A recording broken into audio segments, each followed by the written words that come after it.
What is going on, everybody? American Football Network here, and we are live. We got the Bengals Giants Sunday Night Football as the Bengals had it on 3rd and 11, and Joey Burrow is taking off on the ground. There he goes. He's going to go all the way.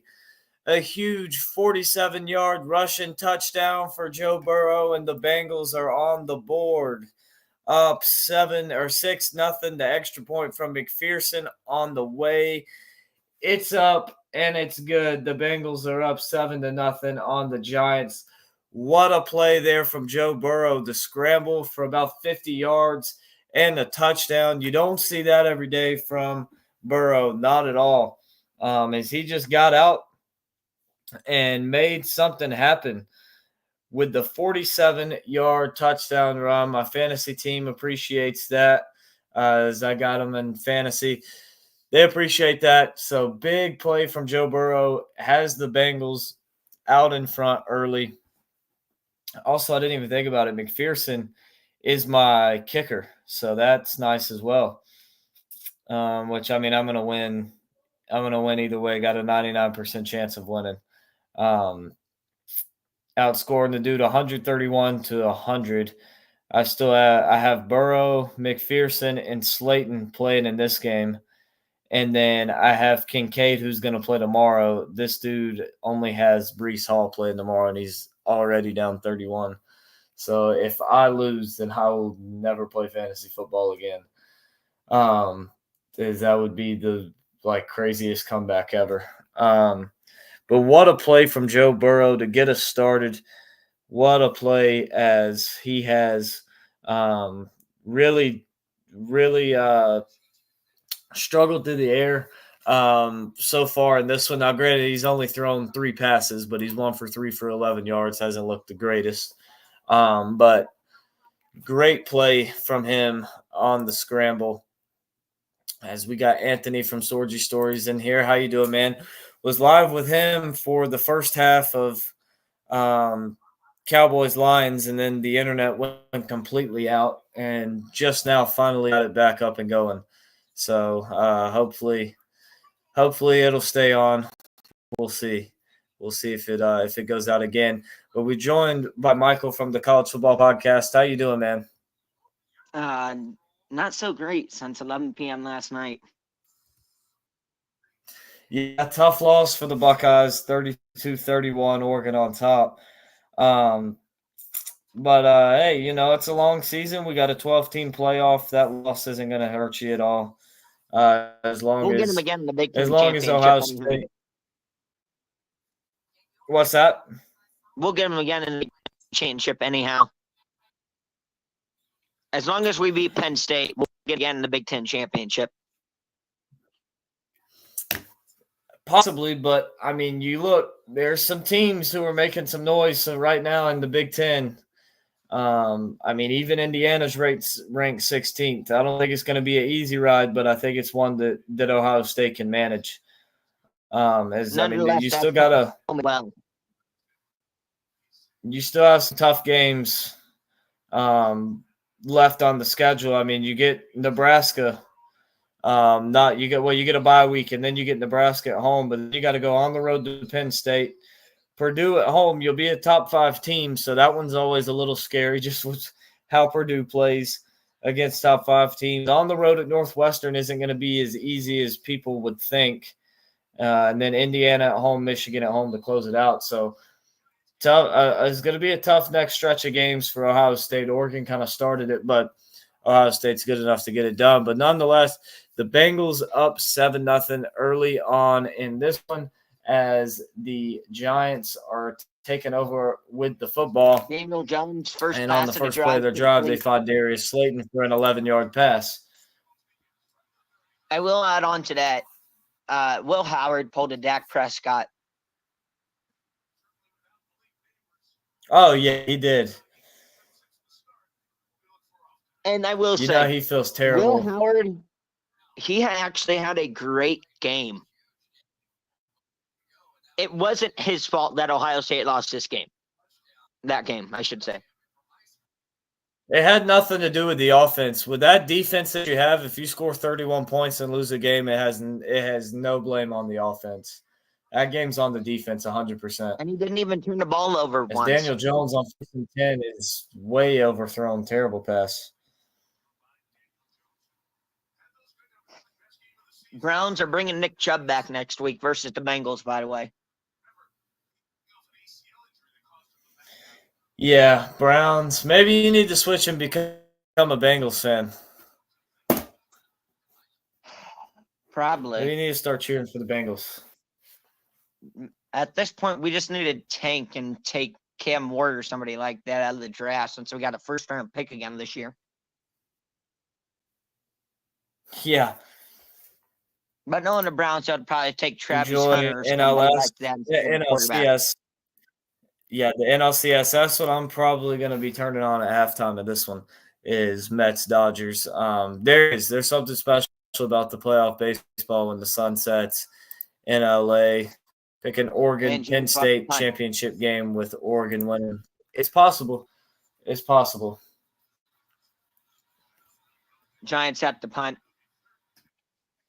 Yep, Giants not able to do anything with the football, and they're going to have to And I punt. will say, unfortunate news on the injury front. Ohio State's left tackle, Josh Simmons, who went down, got carted off the field during the game, is out for the rest of the season. Man. Well, speaking of injuries, prayers up to Aiden Hutchinson. That was a terrible injury in the Cowboys-Lions game. Hopefully he's going to be all right. I think they've already – I mean, if you watch the video, you know, pretty sure broken fibula for him, and I have not seen it yet. that's just crushing. I have not Yeah, watched any NFL today yet, so. It was a pretty bad injury. His whole, shin snapped in half. It was rough. So hopefully hopefully he'll make a full recovery. I would imagine this is probably a season-ending injury. Best case scenario, he's probably not back until the very end of the season or sometime in the playoff. But hopefully he's gonna make a good recovery and come back strong and still have a good career ahead of him because he's so young and so talented. He's been lighting it up. As a holding on the Bengals on the punt, as that'll back them up 10, and they will take over when we get back. But we're going to take a quick break, and we'll be right back with you guys in just a moment.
All right, we are back. Joe Burrow from his own 3-yard line takes snap, hands it off up the middle, lost a yard.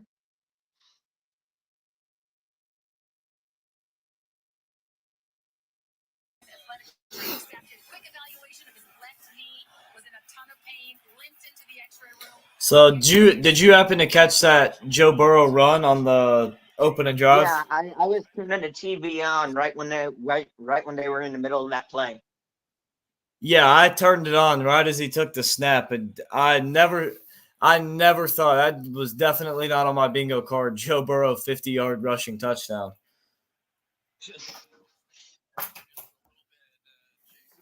Maybe Daniel Jones. We've seen him get out and make some big runs before, but not Also, Joe Burrow.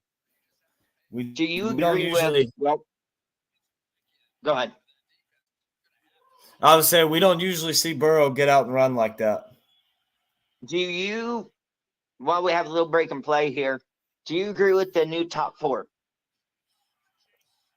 I think it's good. I myself, I know I might sound a little biased because I'm an Ohio State fan, but I think it's a good thing to keep Ohio State over Georgia just due to the fact that Georgia was getting blown out by Alabama the whole first half, and Ohio State was with Oregon all game long. Well, not only that, Georgia should have lost to Kentucky. A bad call on a pick six saved them in that one. And then against Mississippi State, they played them close. And like I said, Mississippi State's probably the worst team in the SEC. 3rd and 1 for Cincinnati now from their own 11.5-yard line. Burrow takes the snap, looks to throw, and he's going to get sacked. No, he stays alive. He's in the end zone. He just throws it away. Smart play. I don't know how he stayed up from that sack, but the Bengals going to have to punt. Giants defense did a good job. Ojolari getting in there, forcing the pressure, and that is going to force a punt and will make up the Giants, who was a pretty good field position. Yeah, tibia, not fibula. I don't know. Yeah, I don't know the bones. I just know those two are similar, and I happen to see it. Yeah, at a Dallas hospital right now. I know. That's the most painful. I mean, get hit in the shin by we hit our shins on like the Well, the I like the bed frame, and people fall on the floor. Is it hurts. It hurts. So I can't imagine breaking that bone right there. I've witnessed I would say either one of that those. one or probably the femur is probably the most painful injuries a person can suffer. So hopefully Hutchinson will be okay. Um, yeah, I've I witnessed agree. I that. mean, is Penn State better than Ohio State? We don't know yet. I mean, we haven't seen them play, obviously, but you have your own opinion. But at the end of the day, the fact is Penn State's unbeaten. Ohio State has a loss, so I agree. I think the top four is perfect. And like I said, these rankings don't really matter. All these teams are going to play. It's going to work itself out. So like a lot of Clemson fans mad because Clemson's at 10 right now, but like we got more games to play. We didn't move because we beat Wake Forest, and Iowa State jumped us for beating unranked West Virginia. So a lot of people are upset. Well, we should have moved up at least a spot, and they think Alabama should have dropped. But at the same time, it's like it doesn't really matter. Just keep winning games and you keep moving up. That's how it works. As a good punt from the Giants, from the Bengals, will set the Giants up I will with pretty say solid field position when we get back from break. But we're going to take a quick ad break with you guys, and we'll be right back with you in just a moment.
All right, we're back here.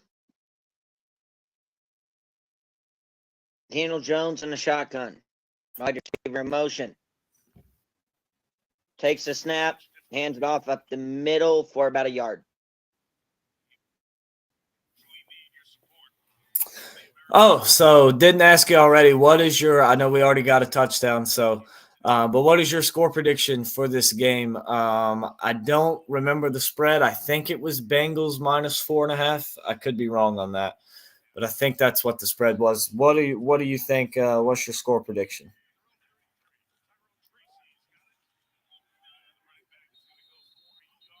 As of right now, I would say Bengals 31, Giants 10.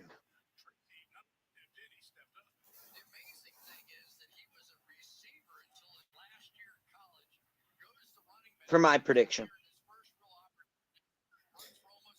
Bengals -3.5. Okay. Sorry, Michael. I don't know if that was my internet or yours, but I didn't catch what you said there at the end. I heard Bengals 31, but I didn't catch anything after Bengals that. 31, Giants 10. Okay. Yeah, I had a similar score. I said Bengals. I was gonna go Bengals 38, Giants 13. That was mine. So pretty similar But there. there's I a got a flag. little bit higher score, but pretty similar on that one. Yeah, fibula injuries are not very fun. I witnessed one in recess football before, so.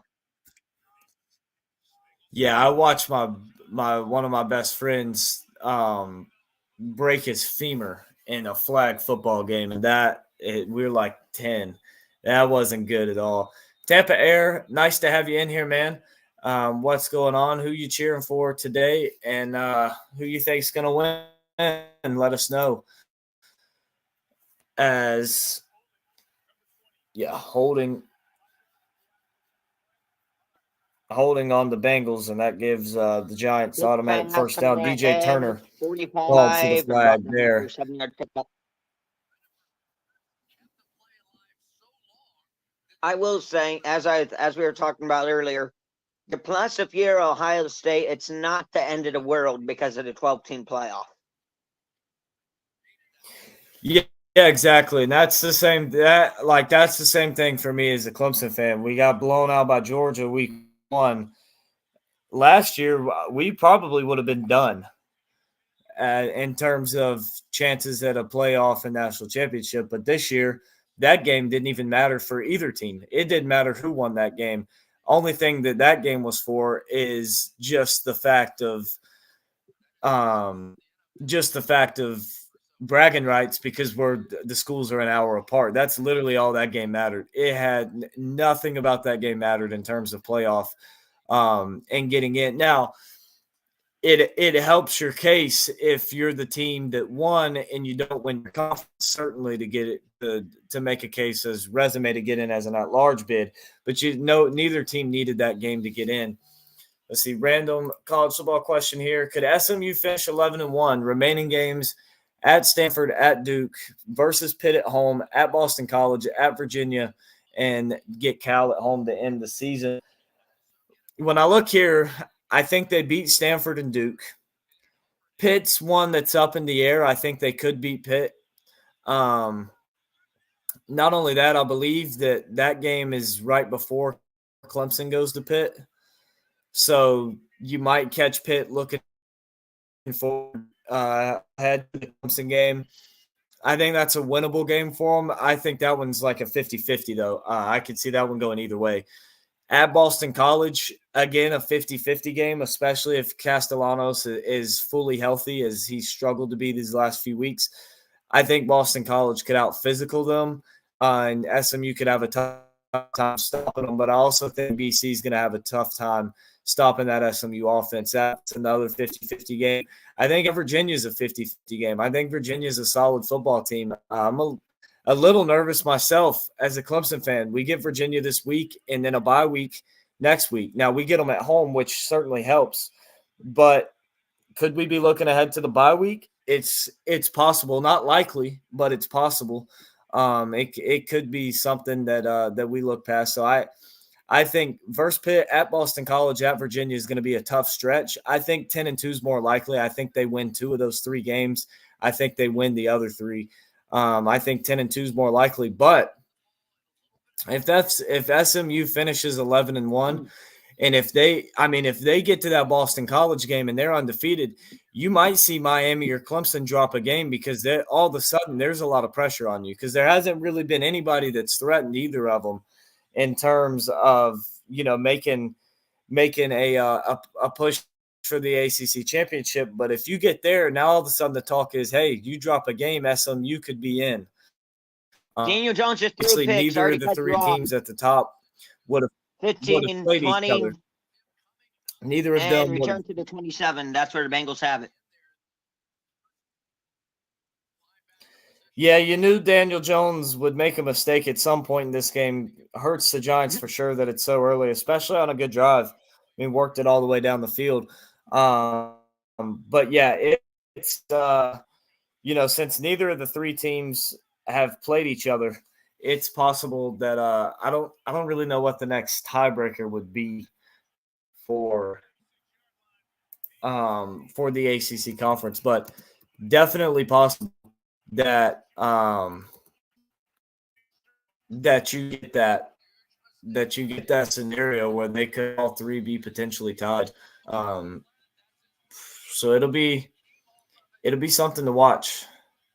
It'll be something to watch for sure. As the Bengals with the interception, like Michael said, and they return it to their own 27. That's where we'll have the ball back. But Joe Burrow still struggling there, 205 for 19 yards, but does have that big 47 yards and a touchdown. As the offense for the Giants didn't look too bad moving it down the field. I mean, Daniel Jones, 6 of 10 for 62 yards with the pick on that drive. Obviously throws a dent in. I mean, added in 6 of 9 for 62 yards, and you kick the field goal, you feel a lot better. But throws the interception. The Giants still looking for that first home win on the season. They come in at 2-3. Surprisingly, though, they have a better record than the Bengals, who are coming in at 1-4. But the Bengals have also always been a team in terms of the season. So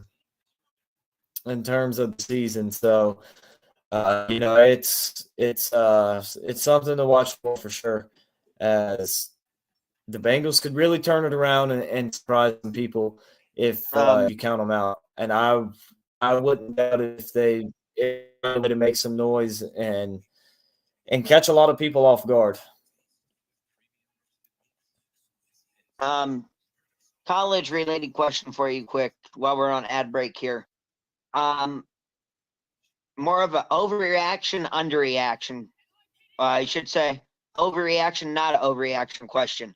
People are saying Ohio State should fire Jim Knowles after that Oregon game. To me, that is a overreaction. Just wondering what you thought about that.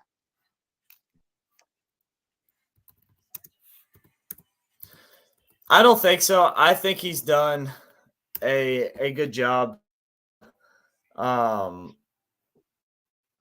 I think he does a good job. I wouldn't fire him over that. I mean, you put in a link. I think it's just as dumb as the Clemson fans saying fire Venables after the LSU national championship. I mean, yeah, you gave up a lot of points, looked pretty bad defensively, but he's a great defensive coordinator. At the time, he was the best defensive coordinator in the country. It's like you don't fire him just because of one bad game. As I'm looking up the ACC tiebreakers right now. The teams with the 2 best winning percentages, in conference play. Case of a 2-team tie for the second best win percentage. The first move is head-to-head competition. Obviously, neither of the 3, because I forgot to. SMU lost to BYU. It's not a conference loss, so they're unbeaten in the conference. They're unbeaten. So if they win out, Clemson wins out, Miami wins out, then they're all three tied. Each other. Tipped So and incomplete. competition. The next is winning percentage against all opponents. Well, it will all You're teams breaking up that like they play crazy. because Clemson and Miami play out of Houston, BYU. So you would have that. You would move on to the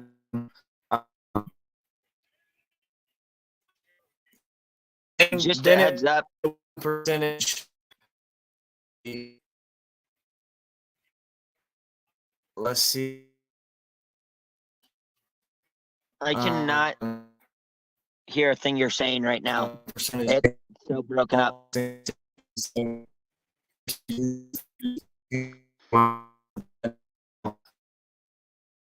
Process.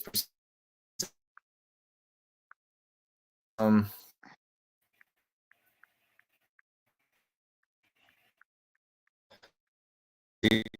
so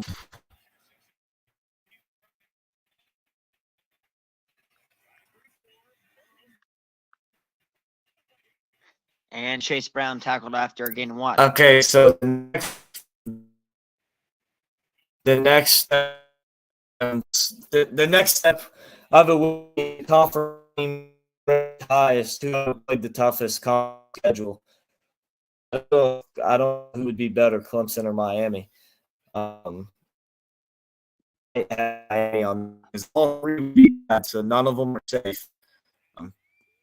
None of them would be safe. It's not like Miami would just be number one. Neither of the three would be safe. So that would be something to watch for. Just a heads up. Don't know if you saw what I sent you there, but you're there for like the past minute and a half. We're breaking up like crazy. I heard like 2 words you said, and that was it.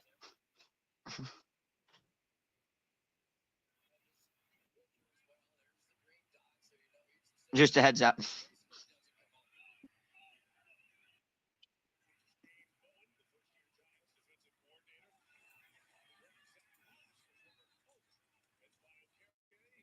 Third and 3 for Joe Burrow. Takes the snap, hands it off, and they lose like 4 yards. Who's that? I don't know. Burns. Well, that explains it. He's on the Can you hear me? Giants. Can you hear me better now? Yep. Can you hear me better now? All Yes. right. Yeah, Anthony, I realized that after I the whole thing that I was reading 2-team tiebreaker, not the 3-team tiebreaker. Yeah, that one's on me. All around sports, what's going on, man? It has been a while. Good to see you back in here. Good to have you back. We'll go. We'll take an ad break as we're at the end of the first quarter. Yep, we'll guys in just a moment.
All right, we are back here for the start of the second quarter.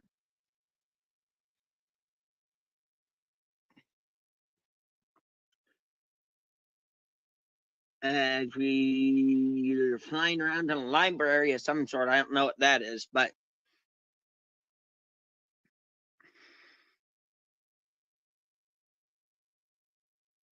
we're going to start the second quarter with a punt from the Bengals. Clean punt, no pressure, and it'll be fair call at the 14, and that's where Daniel Jones and the Giants will start. Daniel Jones printing dimes. Oh, talking about his contract extension. His extension might be worse than Deshaun's.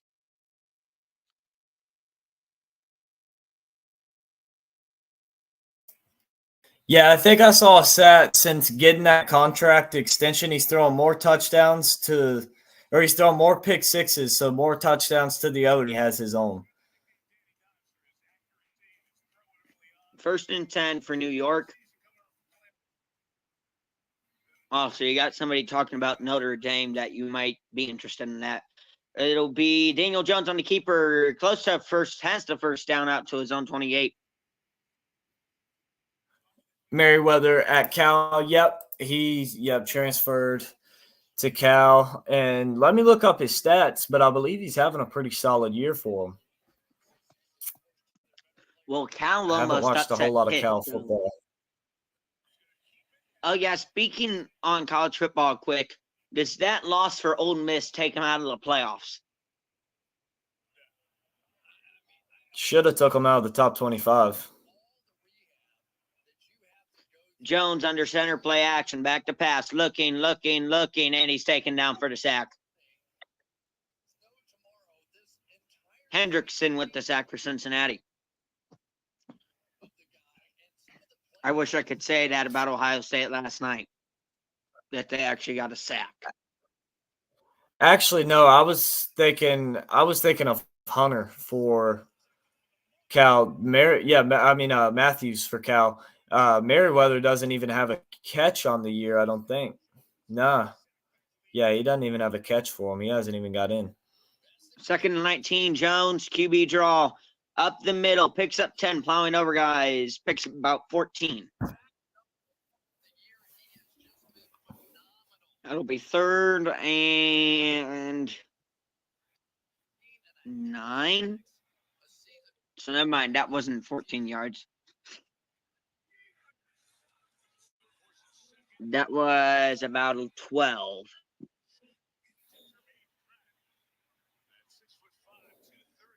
3rd and 8. Daniel Jones in the shotgun, tied into motion. Adjusting the play. Take snap, back to pack, pressure, right in the space immediately, looking, firing downfield, and overshot his receiver, Hyatt. He was wide open. Never mind, that was not Hyatt. Looked like Hyatt. BJ Hill applying the pressure. Robinson, the rookie, the intended receiver. You got to hit that throw, though, if you're Daniel Jones. That's a throw that you got to make on the NFL level.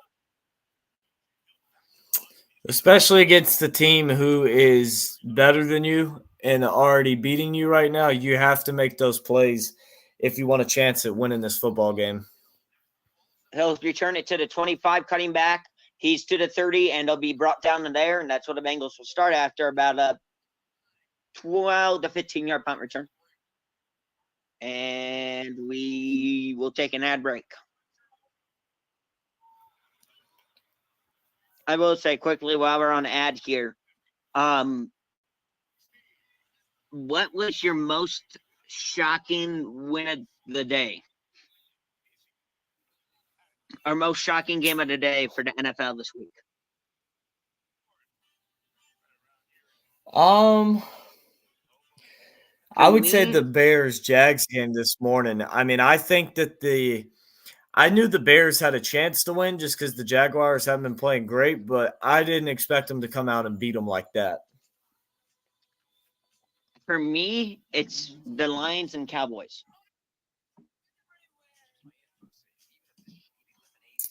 I'm not And really surprised by that basically one, for the just same from what the reason. Saints have done to the Cowboys, what the Ravens did to the Cowboys. I mean, at this point, the Cowboys just get blown out by everybody.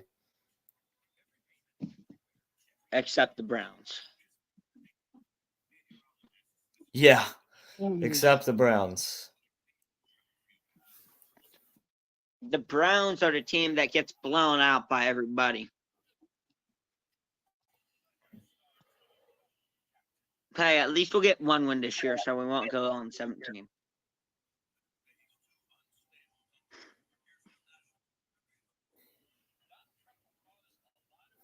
Where's the paper bags at?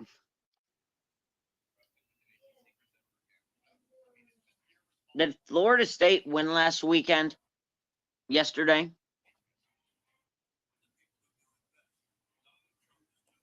What was that?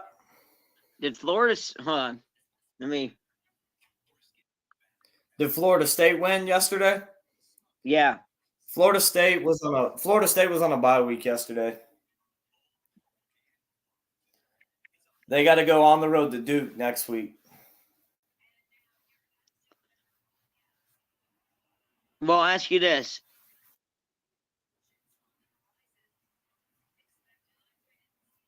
As we're coming Got to go to back here, Duke on a Friday night. Got to go to Duke on that'd a be an Friday night. interesting game. Yeah, for sure. It's, And speaking of like ACC teams, Duke is another one. I mean, they're 5-1 on the year. They only lost to Georgia Tech. So that'll be something to watch. Burrow back to pass, looking all day to throw, still looking, trying to escape back to his own 15, evading guys, and just throws it in the dirt.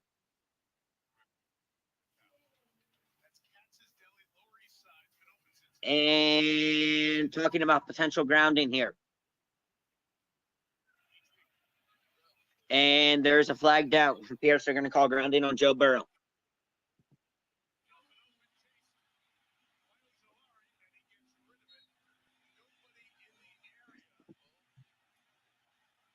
SMU Miami in an ACC championship. That would be interesting.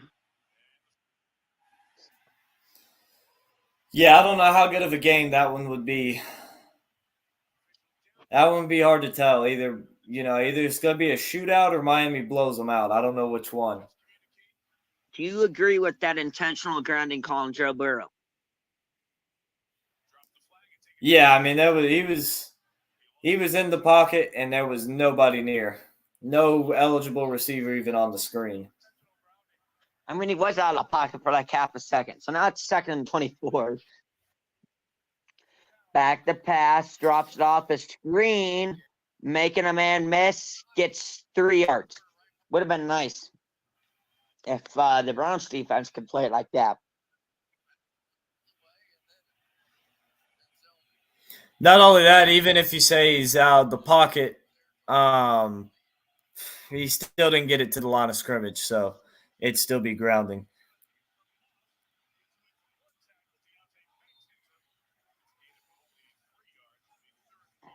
Third and 22, I'd assume you're probably going to be looking at a draw here or a pass over the middle to Jamar Chase or T. Higgins. Burrow back to pass, plenty of time, jumps it off. Jamar Chase doesn't even get back to the original line of scrimmage. The Bengals will have to punt. Yeah, neither offense really to get anything going. And if you're a Giants fan watching this, I mean, if Daniel Jones don't throw that pick, you're probably tied at 7. So I think as Giants fan, you got to be pretty happy right now. You're in a position to win the game. As of right now, your defense is playing great. Other than a huge run you allowed to Joe Burrow, you're right there with him. You've shut him down offensively. And he's not completing passes and throwing the football very well right now. Just 6 of 11 for 49 yards. So outside of the one big play you allowed, playing pretty good. As the punt It'll be tackled at about the 17-yard line. I will say, the Oregon Ohio State game didn't have a ton of playoff, implications on it because of the 12-team playoff.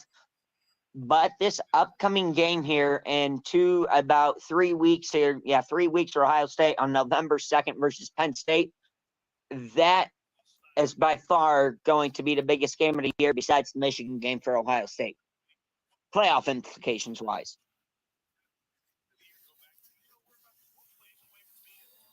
And I'm just, Oh yeah, not for saying sure, that.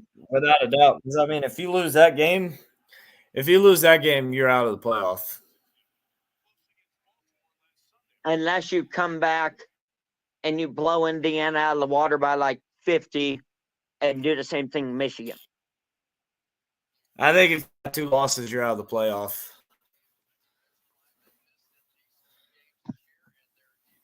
Now, Because if you're it's in a the Big 1-point Ten. loss, that's a different story. I don't think it matters how much you lose. You're in the Big Ten. They're gonna a 2-loss SEC team is getting in over Ohio State.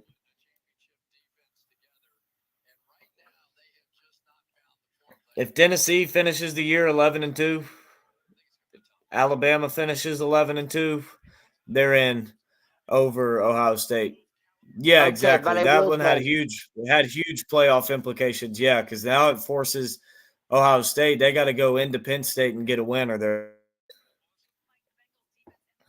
well, also the one positive I about agree that. with Anthony on that one. I think that Oregon Ohio State game had huge playoff implications because it ensured the other team, the team that won, that they can lose a game.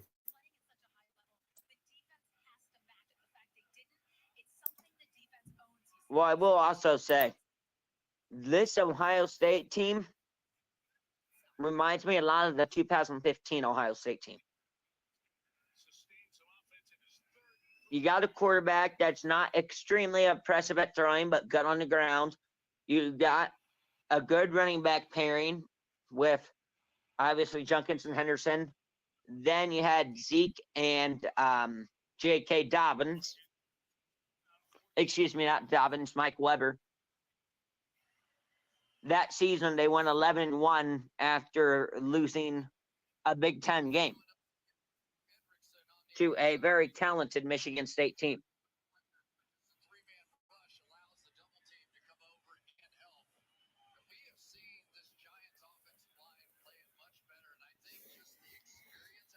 Daniel Jones putting his body on the line for a first down on that one. I said this Giants team, they've been able to move the football decently well for the most part in this game. As Jones going to dump that one underneath to Tracy, and he'll have a first down up to the 40.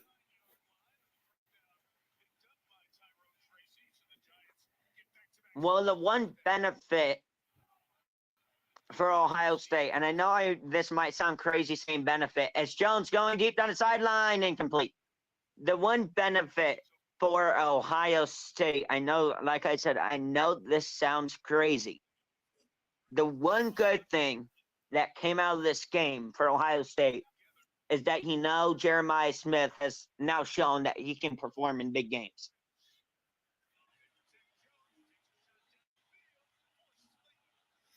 Yeah, but I think I would have rather not known if he could perform in big games and be undefeated than have a loss to Oregon.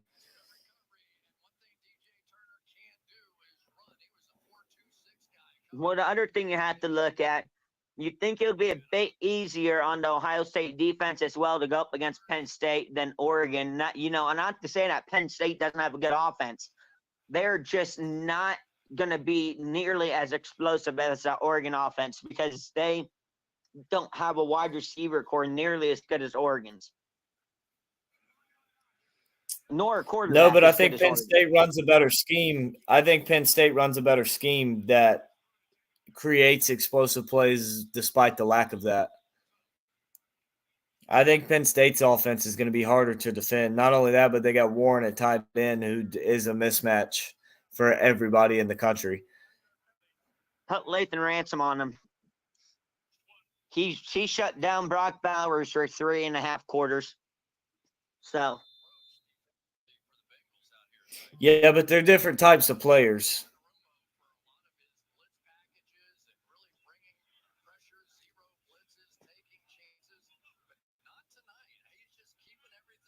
I can guarantee you one thing though.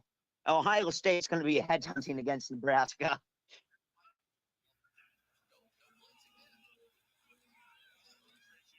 Tracy on 2nd and 15 gets nowhere. Stopped at the line of scrimmage. 3rd and long for the Giants now. Giants. Daniel Jones in the shotgun. Running back on his left hip. Takes the snap, back to pass, looking, stepping up. He's going to roll to his right, and he's going to take off, and he's well short of the first by about 6 yards.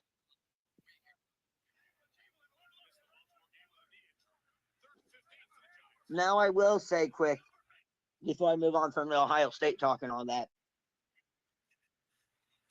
Obviously, every single game is big for Ohio State. Now, Nebraska playing Indiana this weekend.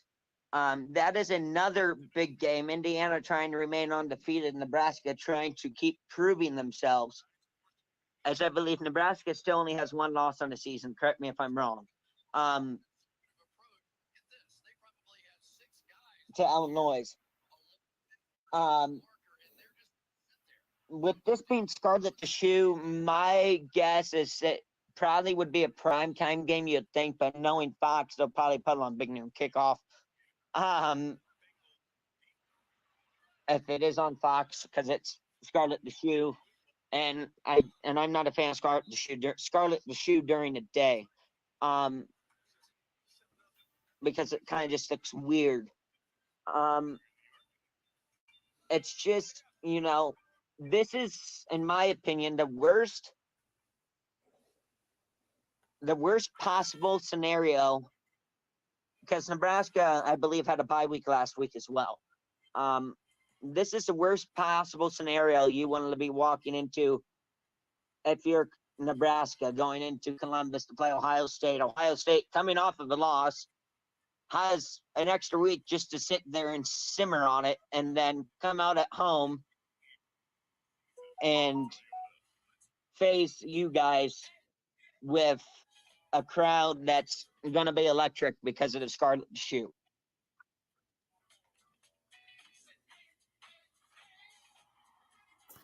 Yeah, it'd definitely be a tough time for Nebraska, but I still have my doubts about Ohio State. They've played one good team all year and they lost to them, and they haven't looked good against some of the weaker opponents. So, this stretch that they got coming up will show who they are. And it's not going to be easy for them, especially since they lost that one to Oregon. Now they have no choice but to win out, or they won't make the playoffs. But we're going to take a quick ad break. We'll be right back with you guys in just a moment. I'm already back, so.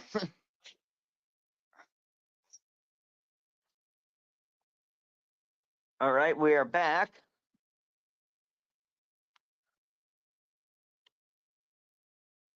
6:19 left in a second.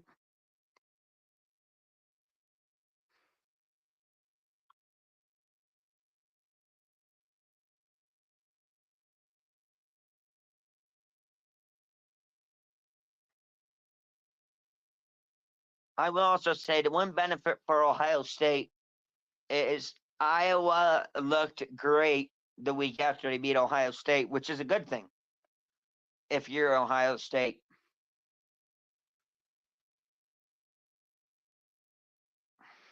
Burrow under center from his own 12. Takes the snap, hands it off. Brown up the middle for about 4.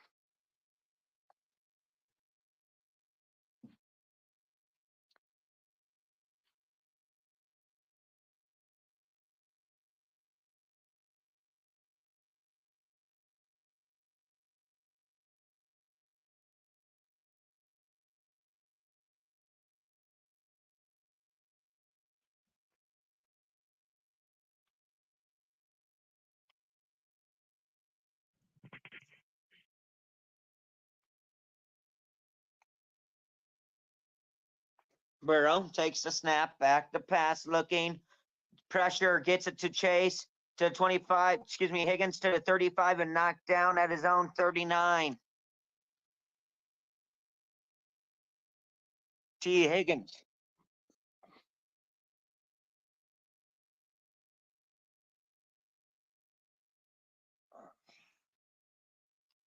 Should have started T. Higgins this week in fantasy.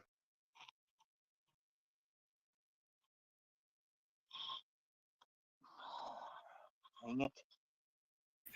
Yeah, it hasn't translated to the win column yet for the Bengals, but this offense has looked a lot better since T. Higgins has come back for them and started playing. I mean, Sorry to cut you off again. that game But against that the pass, Patriots was just terrible offensive play. They just looked awful in that game. So to get T. Higgins back for this team, like I said, hasn't translated in the win column yet for them, but it's making them look a lot better now. what do you think about Drake May's first ever career start? I think Drake May had a great first career start. I mean, you know, it's not great throwing the 2 picks, but to put up the numbers he did, throw for 3 touchdowns, looked pretty good for the most part throughout the day. Only had 3 or 4 bad passes. I think that's huge for the Patriots, especially when you look at the weapons he's working with. Might be the worst receiving core in the NFL. And I would he's argue that playing that's with them. I correct. think that was. I think that was a good. I think that was a good performance for him.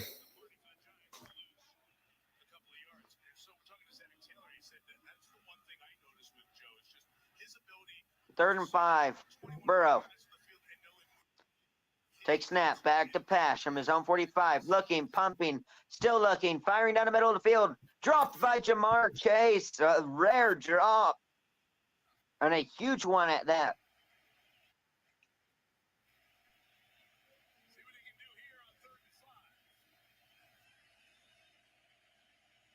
That basically sums up how the Bengals season has gone so far. Jamar Chase dropping that ball. Yeah, pretty much. The boots away, and it'll be hauled in. No, it bounces, and it'll be touchdown at about the 10-yard line.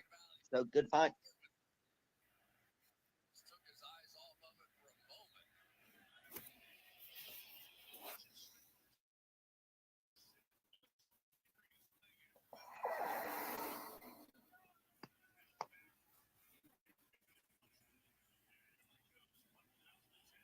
Now, I will say, the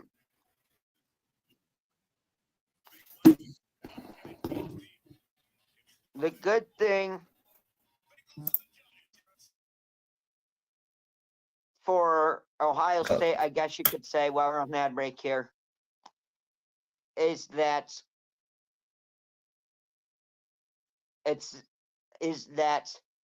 you control your own destiny. It's not you are relying on other teams still. You are still able to control your own destiny yet.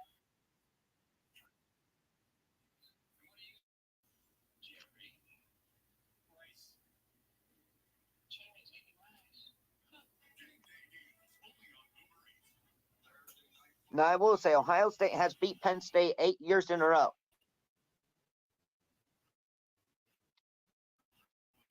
Last time Penn State won was 2015 at Penn State on that blocked field goal return for a touchdown. On that crazy play.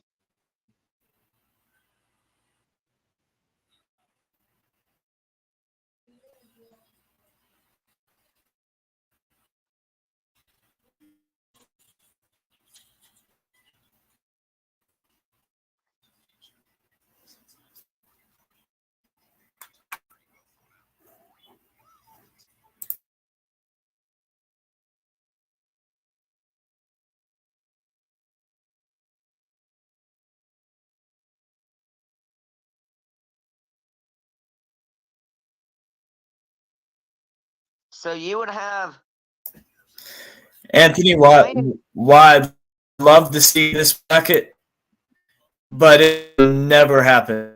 There guaranteed be more than, let's see, 1,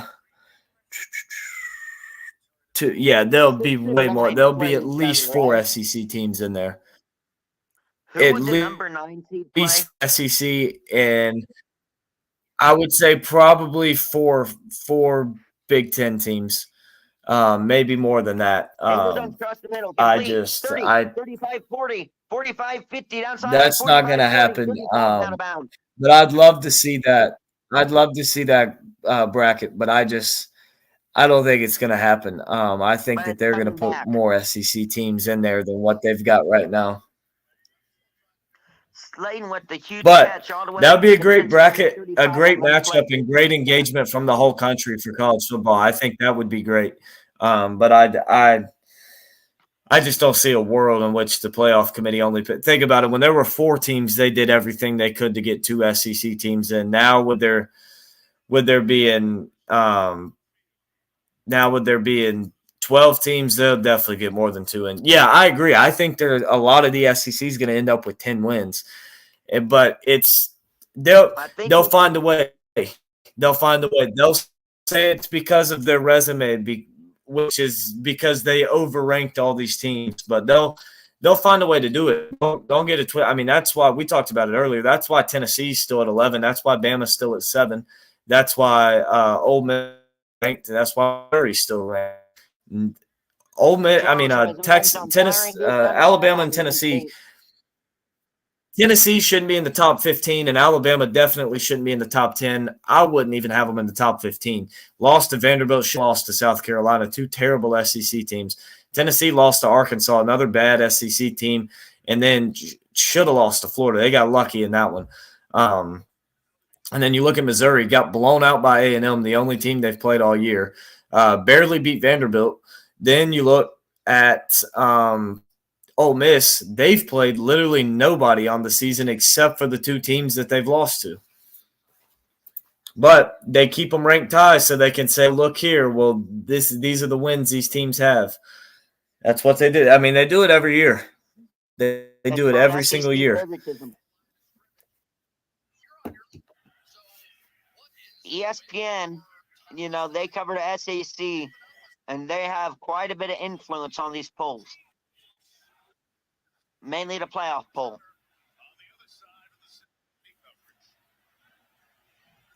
Yeah, But exactly. I mean, that's how it goes, and that's how it's going to go. As long as ESPN covers the playoffs, obviously there's going to be SEC team in every year. But you knew when during the 14 playoff era, as long as ESPN was Well, the covering problem playoffs, is the committee has no rules. The committee has 0 rules. And with the 14 playoff, their only rule was to pick the best 4 teams. It was set up intentionally. That way, it was set up intentionally. That way, they could pick and choose who they wanted to be in. With the 12-team playoff, now there's a little bit of rules. The conferences get these bids, but the rest of the teams, the only rule that they have is to pick the best teams to get in. That's it. Those are the only rules, is to pick the best. However, I think it's the 4 top seeds, so the best 8 teams in the playoff remaining. That's their only rule. And so it sets it up perfectly where they get to pick and choose and put in whatever teams they want. And that's what they're going to do. Whether you like it or not, they're going to put in whatever teams they want to put in. And it may not be the best teams. It may not be the most deserving teams. It's just going to be whoever's going to make them the most money. And that's who's going to go in. But we have reached the 2-minute warning, so we are going to take a quick break here as the Giants will be punting from their own 12-yard line when we return. I mean, heck, it wouldn't surprise me if a 2-loss Tennessee team got in, even if they were highly overrated.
All right, we are back here.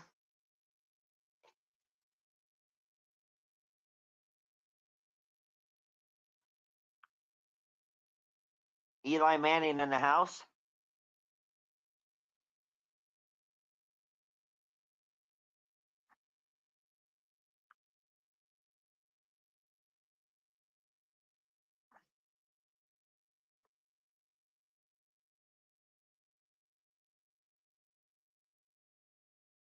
Giants will boot it away. It'll be hauled in at the 45, and it'll be tackled at 46.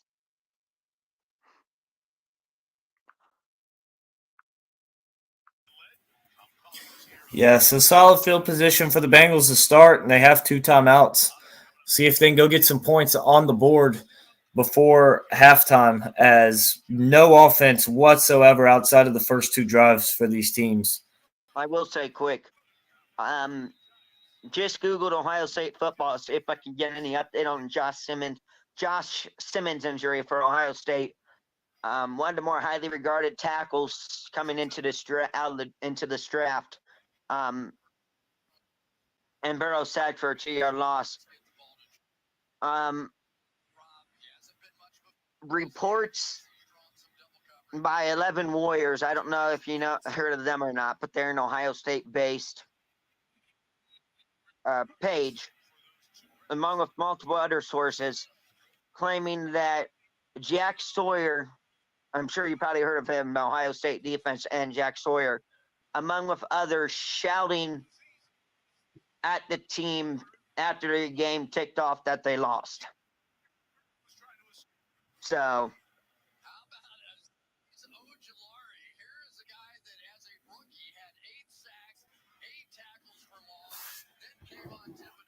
I don't know if that's true or not, but reports saying Jack Sawyer, among others, were yelling at the team in the locker room after the loss to Oregon.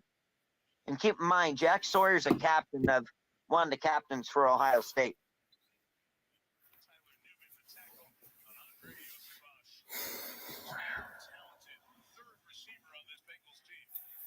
Burrow back to pass on 3rd and 4, looking, pumping, and he's sacked again. What happened? And that's probably going to take us to the end of the half. What happened to Thibodeau out of Oregon? I know he got drafted by the Giants, but I haven't heard a peep about him this season. He's been doing pretty solid. Did he change his number?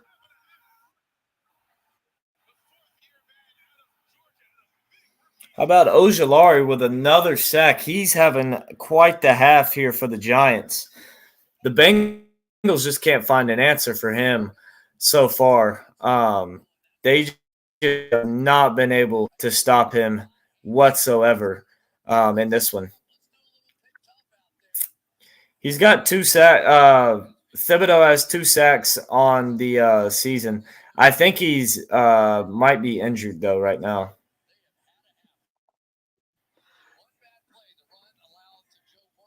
Yeah, he's on the IR right now. Yeah, but he has 2 sacks on the year. He's been doing pretty solid. But yeah, he's on the IR. He got hurt against the Seahawks.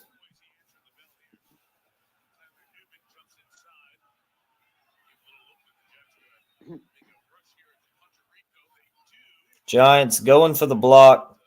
They don't get home. And the punt is going to bounce into the end zone for a touchback with 21 seconds left. I'd imagine the Giants probably just going to kneel this one out. Take it to the half. I think you're all right being down just 7-0 here against the Bengals. And Daniel Jones will kneel it and take us to the half. So we're going to take a break, and we will be back with you guys for the start of the second half. We'll see you guys then.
All right, we are back for the third as the Giants have the football, but they are going for it on 4th and 2, actually, from their own 38-yard line.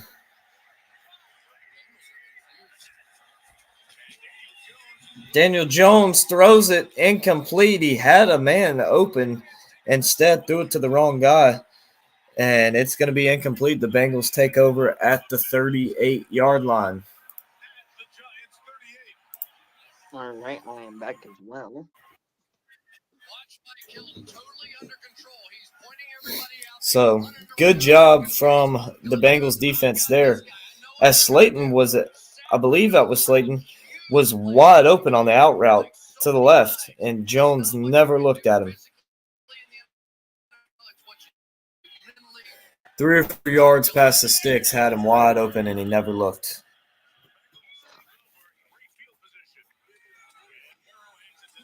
We'll also get 2 on first Man, down. that's getting blown out of the water.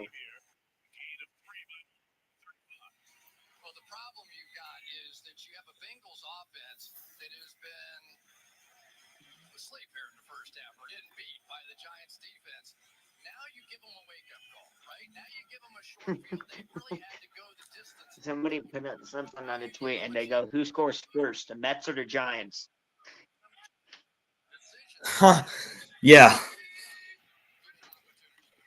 Burrow finds Chase, first down.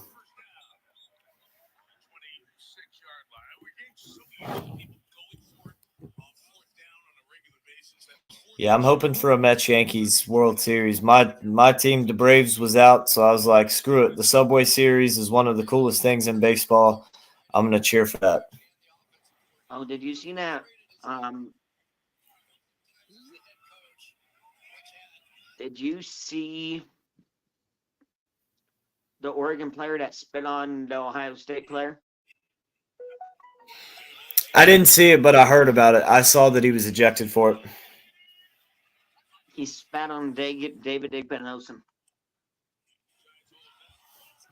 As the ball's loose and the Giants have the football, first down, New York.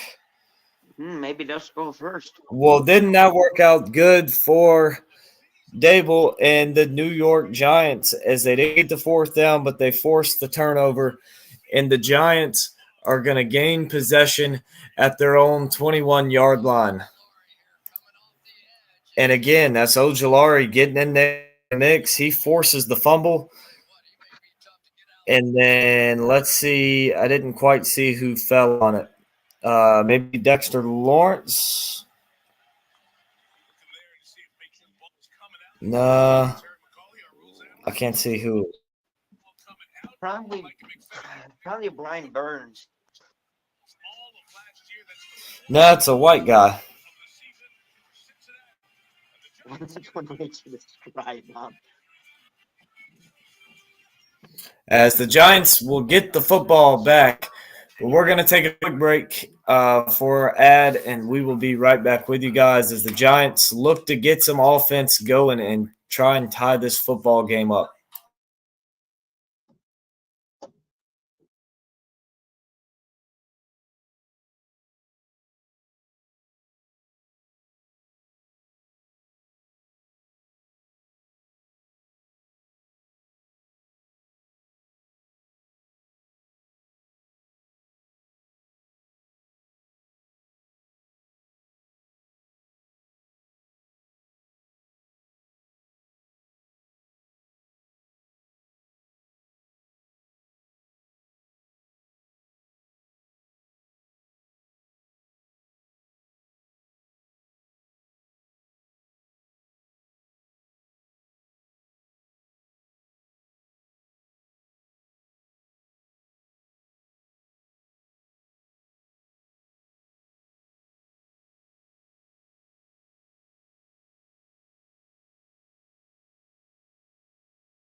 All right, so we are back on the first play.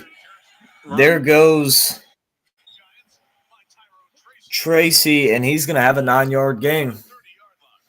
First, close to a first down for the Giants. Did you see what I texted you Bring up with the second the down and 1. Tennessee game? Pass for Slayton, incomplete. What was that? Did you see what I texted you about the Tennessee game this Saturday? I probably won't be able to do any this Saturday. I'll be at Clemson, Virginia. But I might be able to. I'm not sure yet.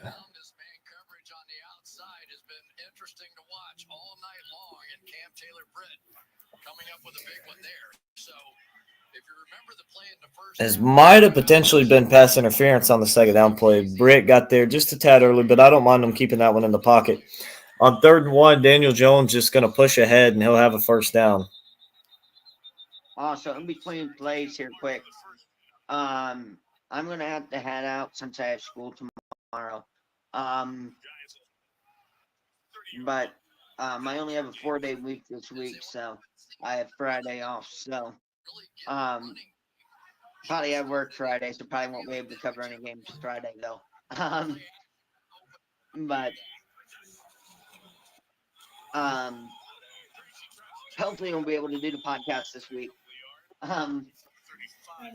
But other than that, I am probably going to go ahead and tune off because I got to get to bed. I may hang around and chat for a little bit. I don't know yet. But all right, man. Well, I appreciate you jumping in with me. As I said before, go sub to Lincoln. He has Best Football Channel on YouTube. Once again, it means a lot for me to be on here with them. And I'll catch you all next time. Yep, for sure. Appreciate you coming on. And I'll put Michael's link in the chat here at the next ad break, so that way you guys can go subscribe to him as well over at the College Football Podcast. It's Tracy on 3rd down and 2, and he's going to get stopped. So do the Giants go for it on 4th and 2 from their own 40-yard line again? We'll see. Dable looking at the play sheet.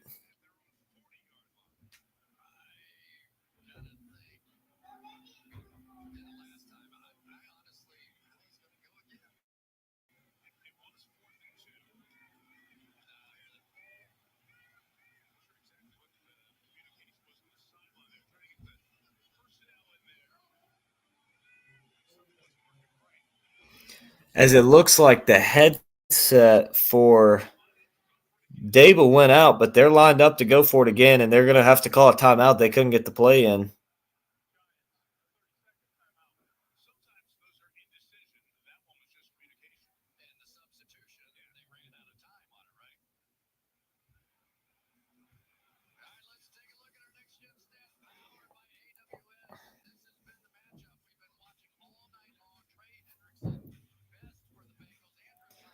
Trey Hendrickson versus Andrew Thomas entering this drive.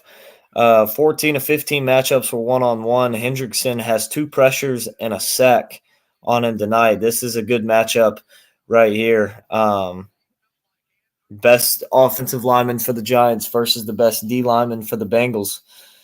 As looks like the Giants offense is staying out there. And they are 4th and 2 from their own 40-yard line. Can they get a conversion here?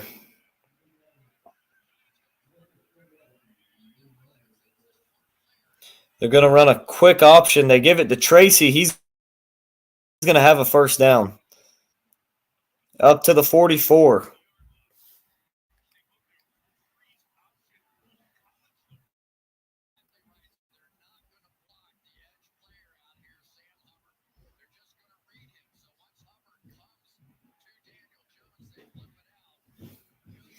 Great play call there for the Giants. As they give it to Tracy on first down, and he'll pick up about 2. About the 46.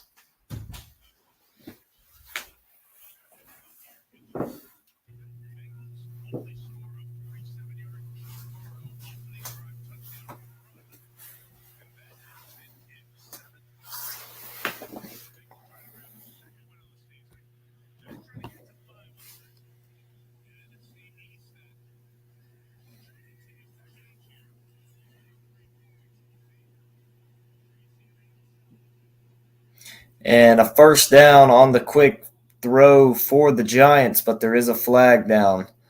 Let's see who the flag is on.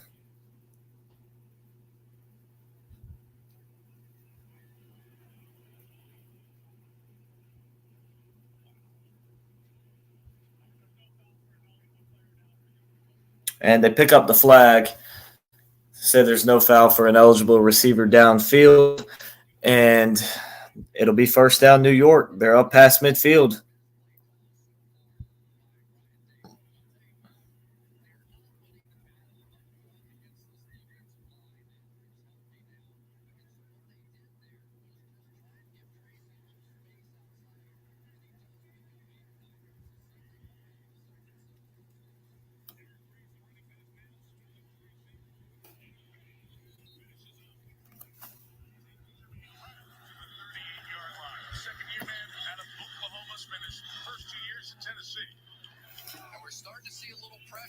A nice run there.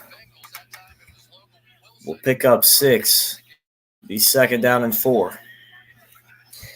Daniel Jones off a play action looking. Throws it, just threw that one away. There was nothing really working in the area of Slayton. Nothing really worked there much.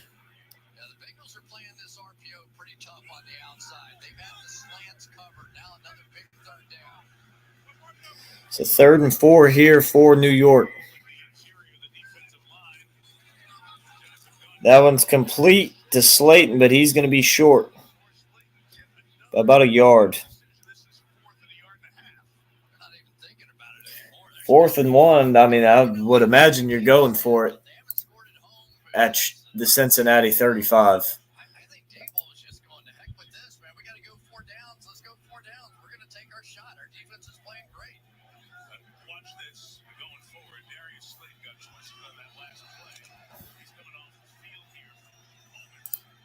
Yeah, for sure, man. And there is his channel, Ohio State Hype Videos, right there. Go subscribe to Michael. I know, crazy. It's almost been a year. Glad to have you on, man. It's been a lot of fun. As 4th and 1, they give it to Tracy, and he's going to have a first down to the 31.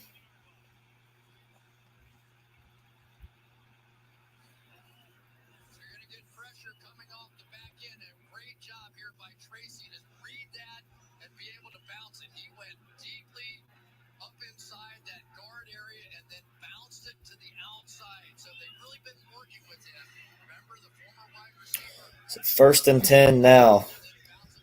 The Giants 2 for 2 on 4th down conversions on this drive. Jones, the quarterback keeper, he'll pick up 5 down to the 25.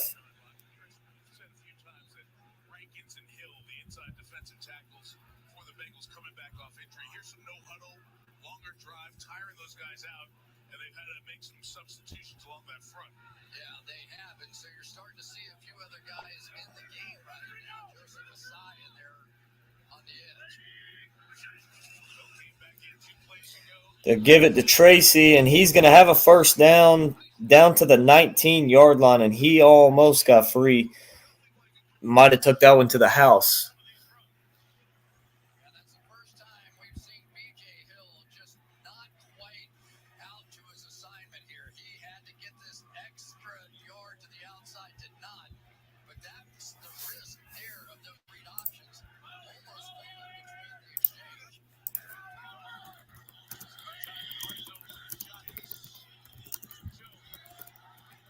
To the end zone, looking for Slayton. Incomplete, but they're going to get pass interference.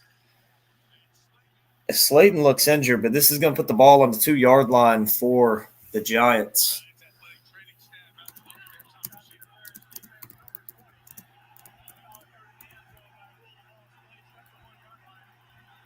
Or it'll be the 1-yard line.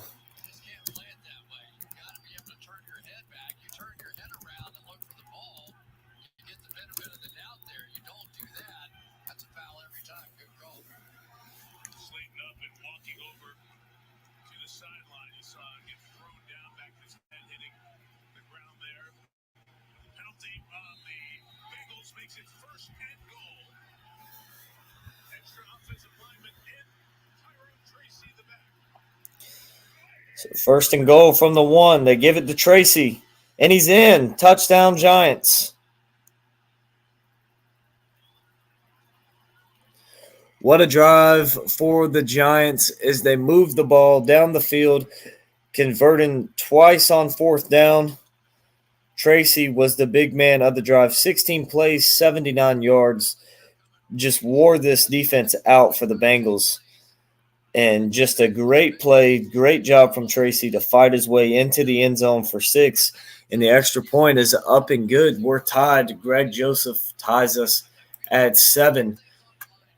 The Giants have some life here. That defense is not giving up anything. And maybe this is what the offense needed to spark them.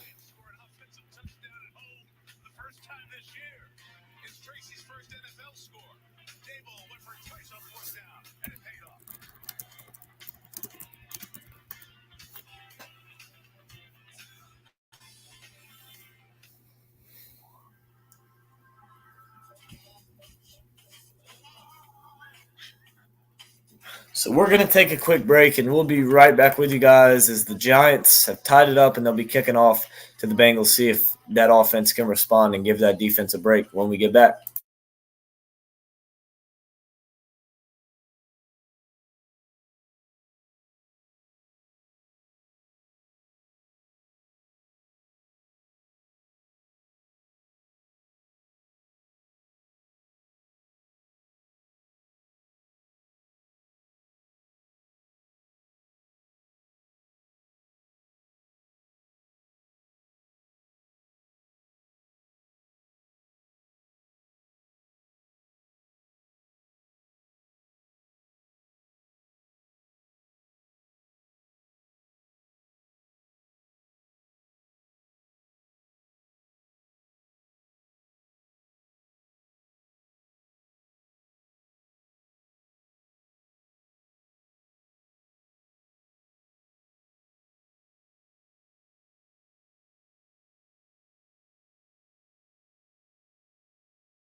All right, so we are back as the Giants kick it off, and it's going to be out the back of the end zone for a touchback.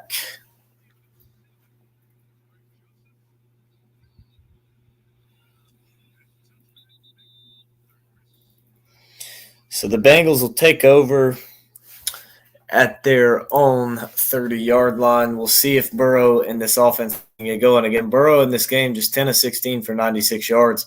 He's also the leading rusher with 2 carries, 57 yards, and a touchdown. Outside of that big play, this team has had no offense at all. T. Higgins, leading receiver for him, 4 catches, 48 yards. I mean, neither team has had very much offense. Daniel Jones, 12 of 24, 108 yards and a pick.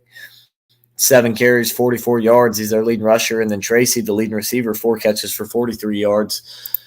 I mean, they just don't have much going. Neither team much going offensively, and we're deadlocked to 7 here with 5:48 to go in the third. As 1st and 10, play action, Burrow looking to pass, getting pressured a little bit now, having to roll around. He's going to throw one deep, looking for Chase, and that's going to be caught past midfield up to the 37-yard line of the Giants. And there's a big play. Maybe this will get this Bengals offense rolling.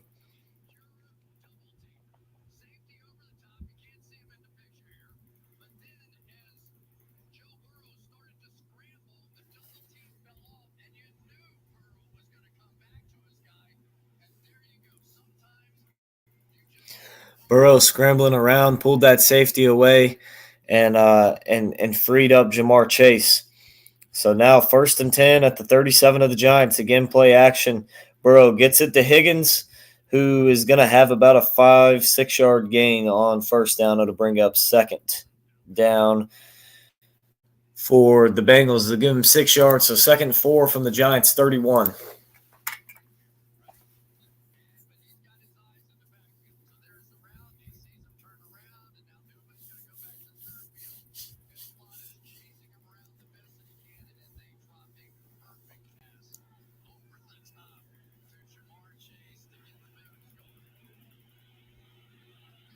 So 2nd down and 4.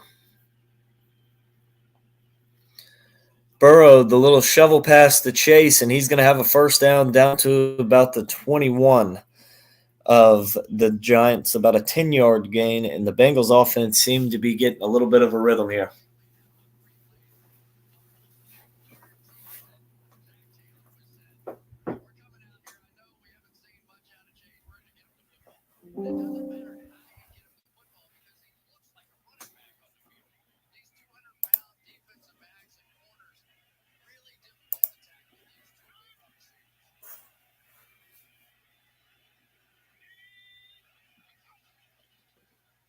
So Burrow going to throw it out wide to Chase Brown, and he's going nowhere. Stopped at the line of scrimmage. They'll give him about a half-yard gain on the play. Bring up 2nd down and 10 here for the Bengals.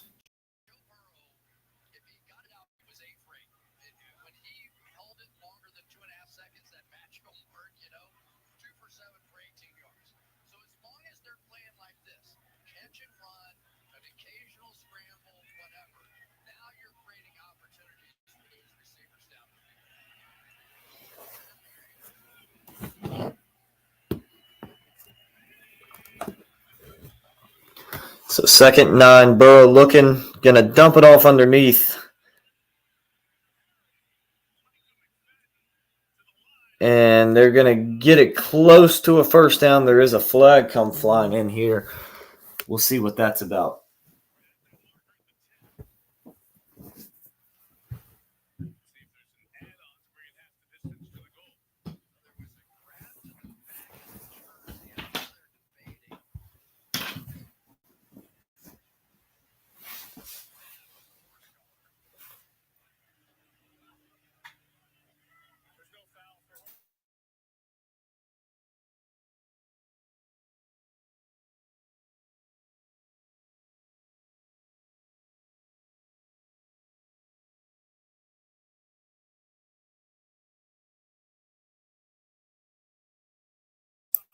So they pick up the flag, said no horse collar on the play. And the Bengals will have it 1st and goal just inside the 10.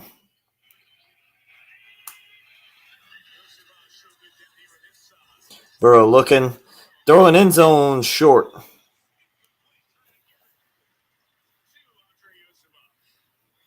Had a man open, just left it a little bit short for him. Have any thoughts on how Cincinnati can get the offense going? I mean, everything they've been doing, short, quick passes, just getting the ball out quick. A lot of catch and run opportunities is the way to go about it, and that's what they've been doing. It's been working good for them. So 2nd goal, just inside the 10-yard line now. They throw a quick throw to T. Higgins, and he's going to fight his way down to about the 2-yard line. Mark it at the 1.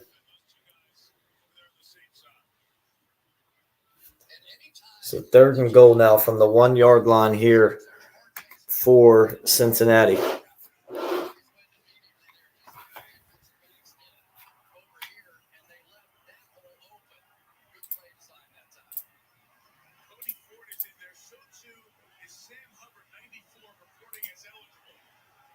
So Sam Hubbard in the game, and he's reported as eligible.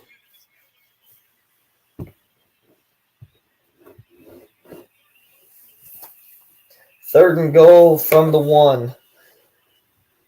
The give to Chase Brown, and he's in. Touchdown. But there is a flag.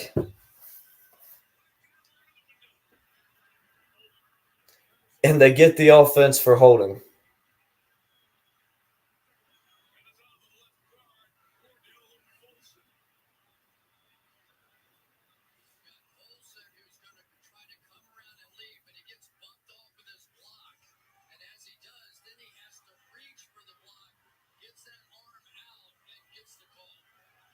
Yeah, good call there. I mean, just grabbed his man by the arm and just kind of put him on the ground. So 3rd and goal from the 11 now.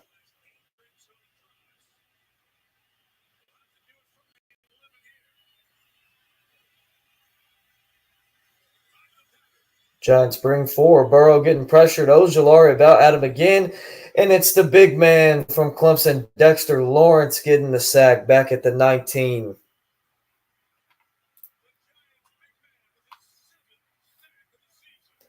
Dexter Lawrence with his 7th sack of the year. The defensive tackle with 7 sacks. How about that?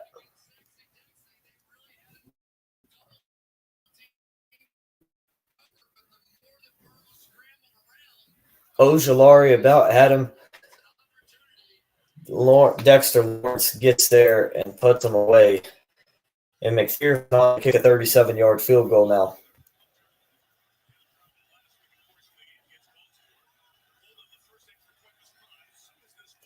So the kick is up and right down the middle and good. The Bengals take a 10-7 lead over the Giants. So we're going to take a quick break, and we'll be right back with you guys to see if this Giants offense can respond.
So we are back, and the kick is away, and it'll be a touchback.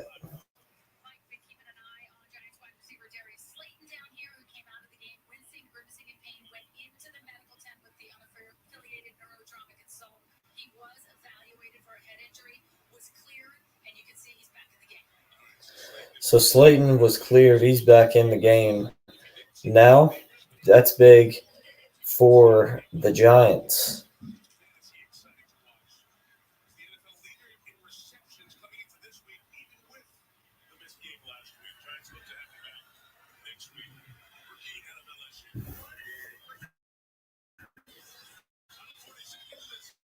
As they are, I forgot they're out. They're without Neighbors in this game. It's a 14-yard gain there on first down. And that'll set the Giants up as we're under 30 seconds to go here in the third, closing in on the fourth quarter. We'll see if the Giants snap it for another play.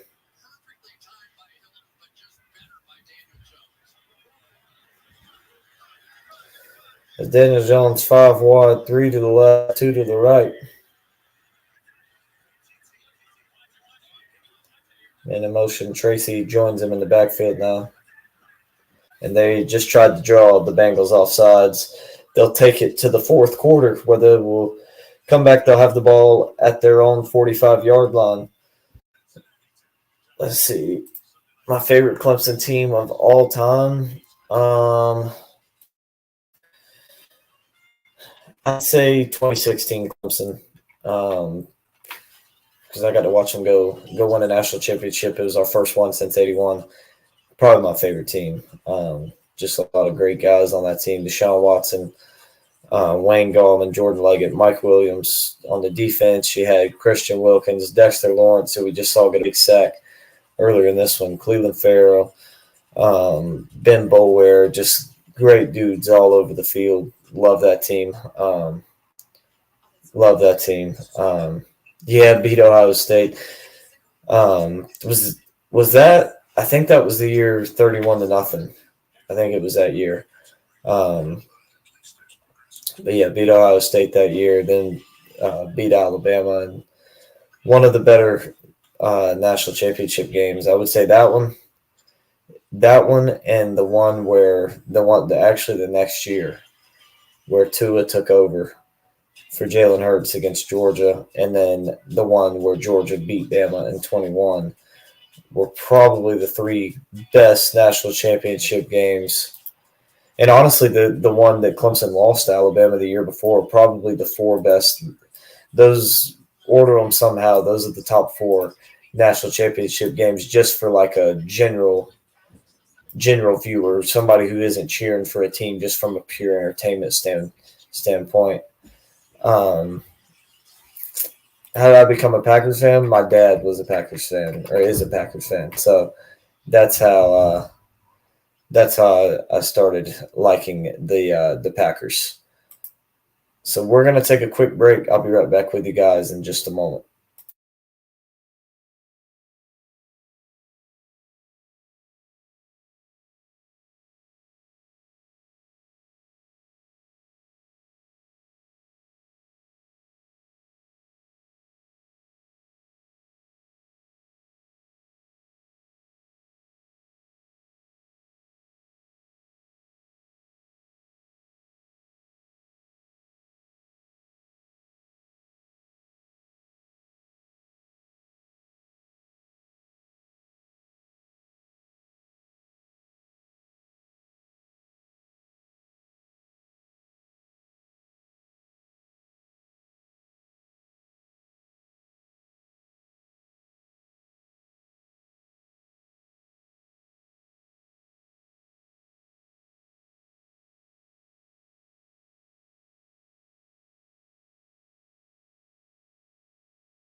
So Jones on the second down, he's going to be just short of a first down, bring up a 3rd down and 1.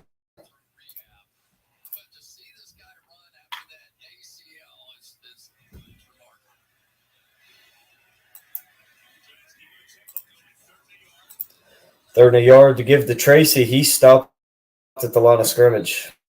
Might have even lost half a yard. So another 4th down and short. What's Dable going to do? Looking at that play sheet, I think they're going again, and I don't blame him.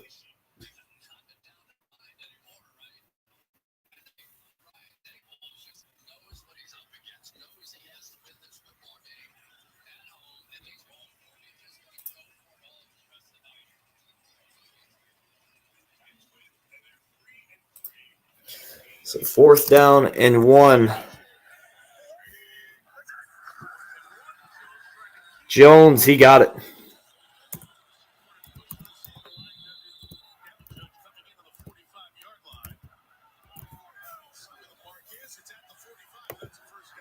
First down, Giants. 3 for 4 on these 4th downs, and the one that they didn't get, they forced a fumble just a few plays later, and that started their touchdown drive.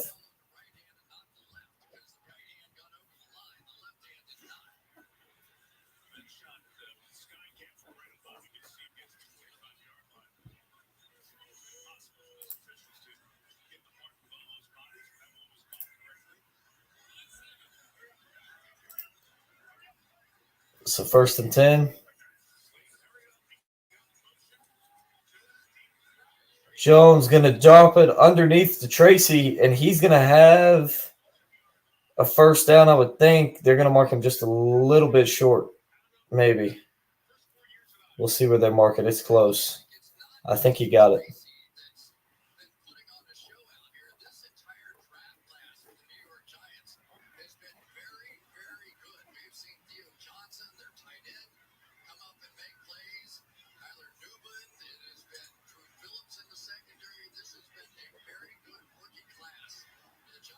So they're going to call it 2nd and inches.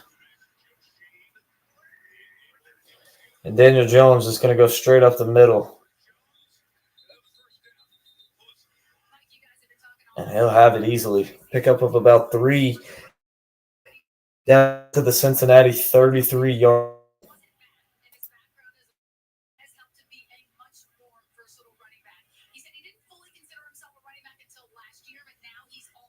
Yeah, I have to work during both of those games. I won't be able to do them. I will be able to do Tuesday, though.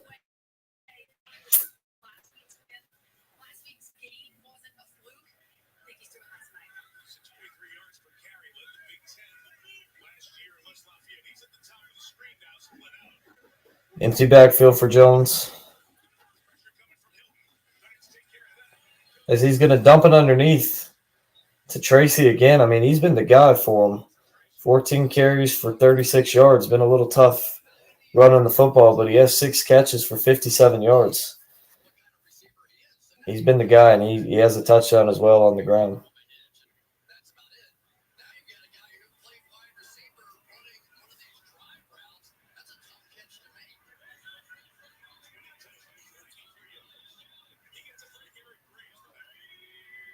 Eric Gray in as the back. Play action to him. Jones hit as he threw that one behind his man. Jalen Hyatt was the intended receiver.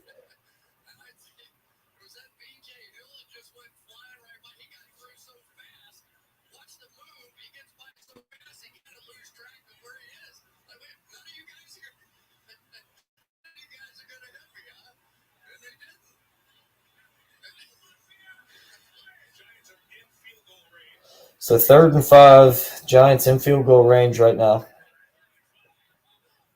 Last thing you want right here is a sack. 37 to go in the 4th. Jones over the middle. That was batted down. B.J. Hill knocked that one to the turf. Might have been intercepted had he not, honestly. Wandale Robinson, the intended receiver. So 4th and 5, what is Dable going to do? I would imagine he probably kicked a field goal to try and tie it. You're on the 28. And, yeah, they will send the kicker out. 47-yard field goal. So Greg Joseph on to kick this one. The kick is up, and it curved to the left. No good.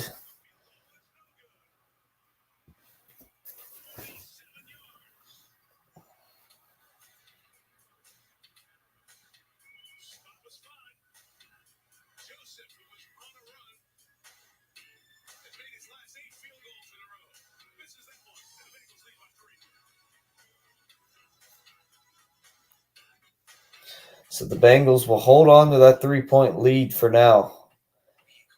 We'll see if the Giants defense can stop them here and get the football back, try and go do something with it. We're going to take a quick break, and we'll be right back with you guys in just a moment.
All right, so we're back 1st and 10, Cincinnati. The handoff to Brown, he's going to pick up about 4, maybe 5.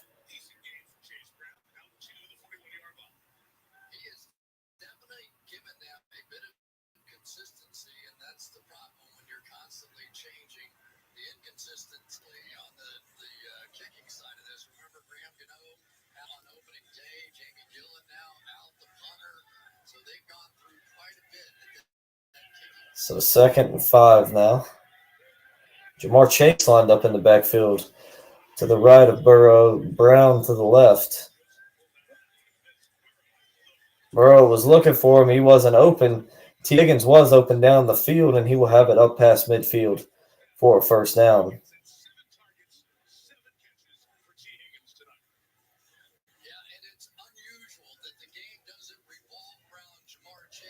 All 7s for T. Higgins tonight. 7 targets, 7 catches for 77 yards.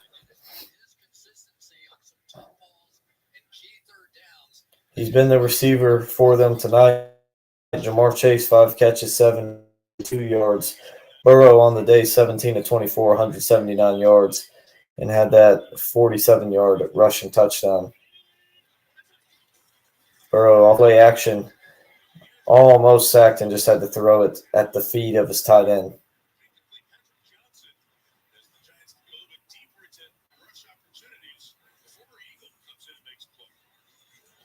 Patrick Johnson getting in there, making some noise.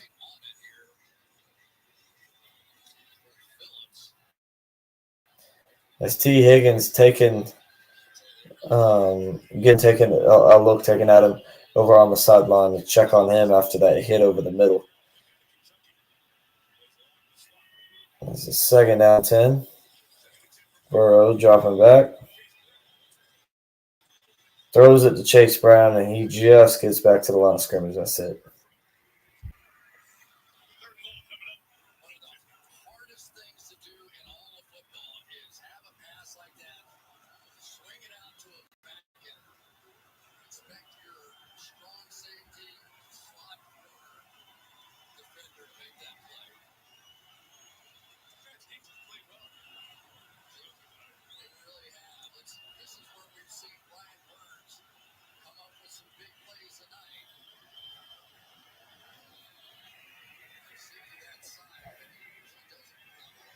So 3rd and 10 now. Can the Giants defense get a stop? Burrow got nailed. The pass is incomplete.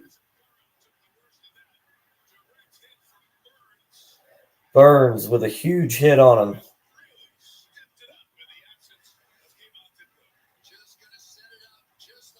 And that is going to force a Cincinnati punt.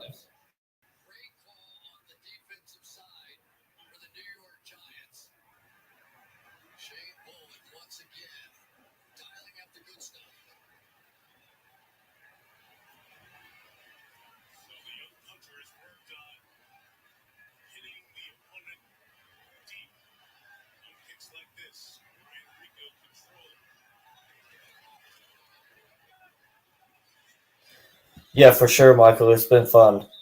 It's been a lot of fun. Glad to watch all of this. So the punt is away. The Giants will take over at their own 8:06 to go in the 4th. When we get back, I'll take a quick break. Right back with you guys in just a moment.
All right, so we're back. The Giants down 3. Daniel Jones looking to throw, and he's got Slate to the 25.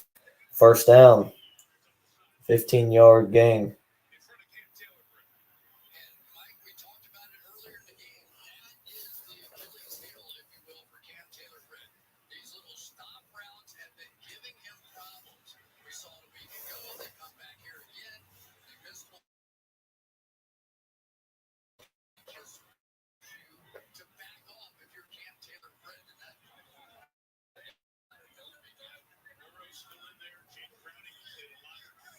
Burrow's still in the tent after a hard hit.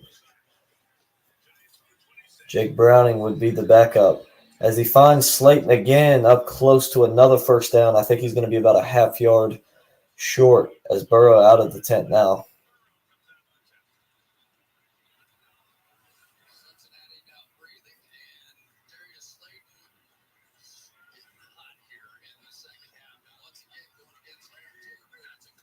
And Daniel Jones straight up the middle. You knew it was coming on second inches. He has a first down.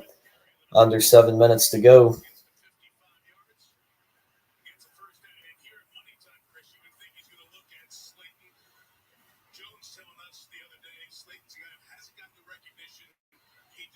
"20 first downs for the Giants today. They just have not been able to complete drives.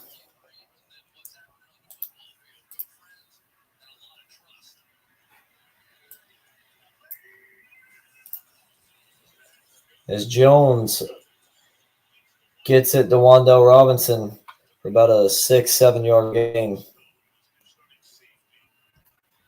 Giants almost up to 300 yards of offense. The ball for 30 minutes in this game, yet just have not been able to complete drives. And for the Bengals, I would like them to see them get back to the run game here on their next drive. If even if they're down, now granted how much time's left, but I mean they've had good success on the ground. 14 carries for 88 yards. Now 47 of those on one run. As a deep pass looking for Jalen Hyatt, incomplete. Hyatt wanted the flag, saying his shoulder was being held, but good coverage there from Cam Taylor-Britt.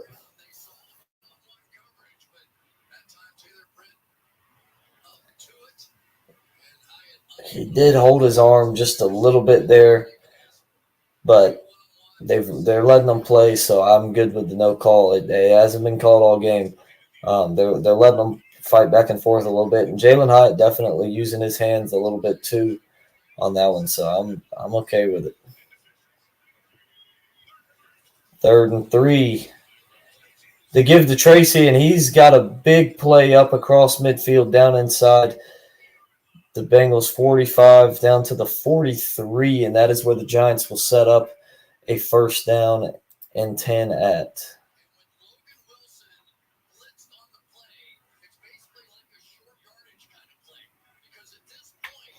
Logan Wilson blit, and he hit the wrong gap. And it was just open from there for Tracy. They give it to him again, and he's going to find a couple yards, about 3.5 down to the 40.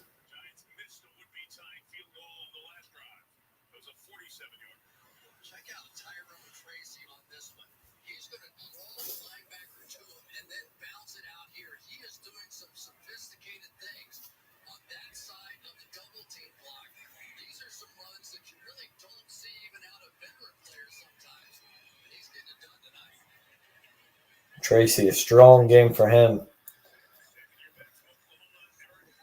As Gray is in as the running back now. Jones going to get it out quick. And it's going to be close to another first down. Going to be short. Going to be about a 3rd down and 1.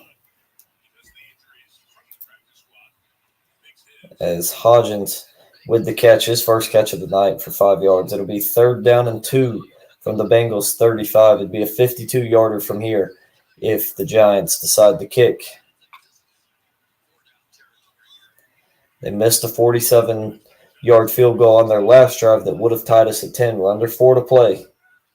Giants have 2 timeouts. Bengals with 3. With a 3rd down and 2, they give it to Tracy, and he slipped.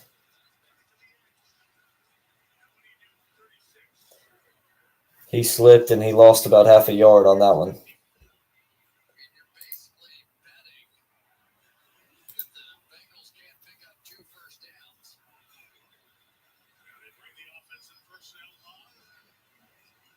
So the offense going to stay on the field. Joseph will stay put on the sideline.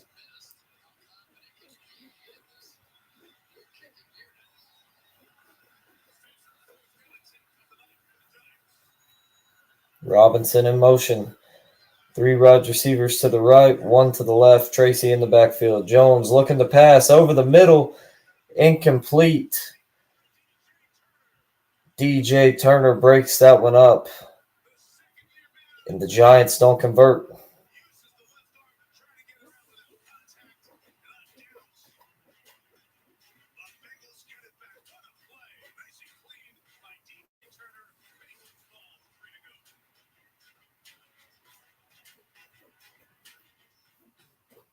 So the Bengals will get the football back. And you would think 2 first downs will pretty much put this game away and secure a win for Cincinnati. But we're going to take a quick break here, and we'll be right back with you guys for the closing moments of Sunday Night Football.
So 1st and 10 for Cincinnati from their own 36-yard line. Giants with 2 timeouts to give to Chase Brown on 1st down, and he's going to lose about 3 yards. Brian Burns with a big hit there.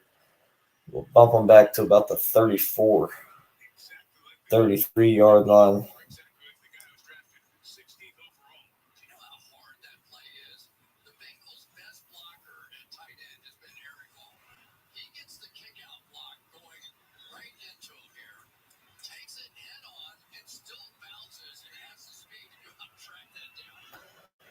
On 2nd down and 12, Giants haven't called a timeout yet. Under 2.5 to go. This will be the last play before the 2-minute warning unless the Giants use a timeout. Gives it to Brown, and again he's going to lose yards. Brian Burns again, and Ojulari getting in there. 2 big games from them. This D-line for the Giants has played great. Burns made a lot of plays. Ojulari been making a lot of plays. Dexter Lawrence had the sack.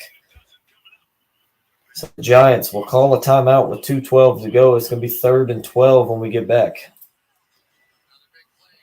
If the Bengals get a 1st down here, that'll pretty much wrap this game up.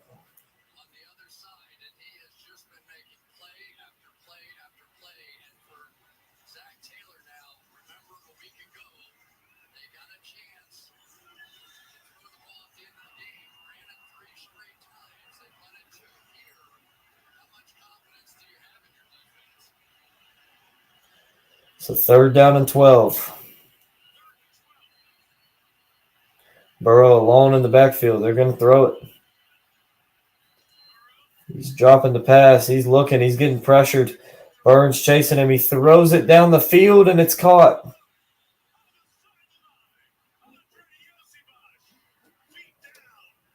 The tight end, Yoshivash, wide open for a 30-yard gain, and that one might put the game away.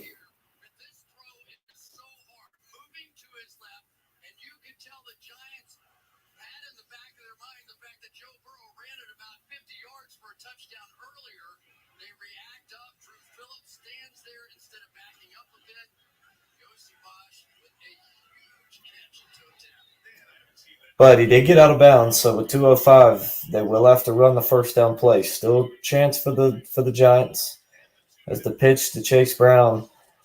And he fumbled. The Giants have no, they don't. It got out of bounds.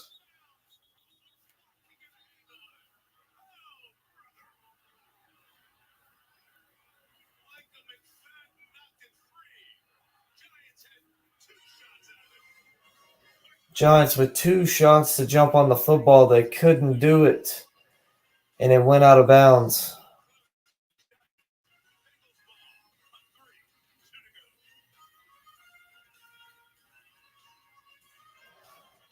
So we've hit the 2-minute warning, a minute 58 to go. The Giants with 1 timeout, and this game is pretty much over at this point. The Giants may get a chance back at it, but the Bengals are basically in field goal range at this point as well. But we're going to take a quick break, and we'll be right back with you guys in just a moment.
Wow, since 2018, the Giants are 1-9 in primetime home games. That is the worst in the NFL.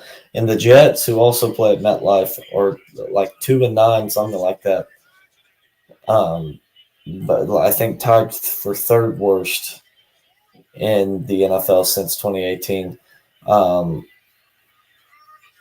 the Bengals now 2nd down and 3, a minute 58 to go.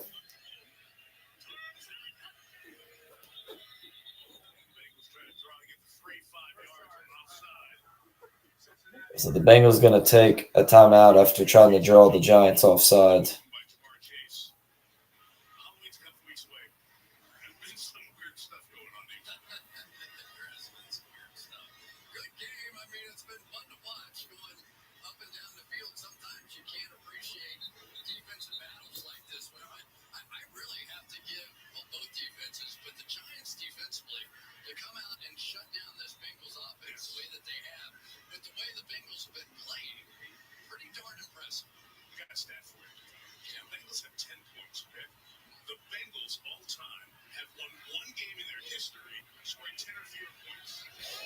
Interesting. The Bengals all time have won one game scoring 10 or fewer points. As Chase Brown, and he's gone. He's going to score a touchdown.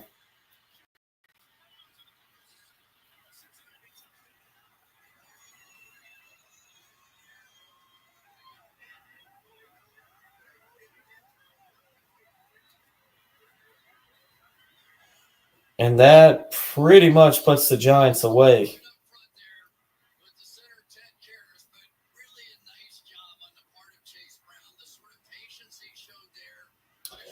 Offensive rookie, either Daniels or Neighbors. Now it hurts that Neighbors has missed a game. I think he led the league in receptions, actually. I would have those two guys. Defensive rookie, I would have to look at the stats a lot more to really figure out a good answer for that one. I haven't really kept up with the stats on that one a whole lot. If I had to go right now, I would probably say Jared Verse, but not confidently. I mean, he's been the rookie that's been talked about the most. He's been the guy that's been talked about most. You hear his name most often, as far as defensive rookies go for the Rams. So I'd probably say Verse.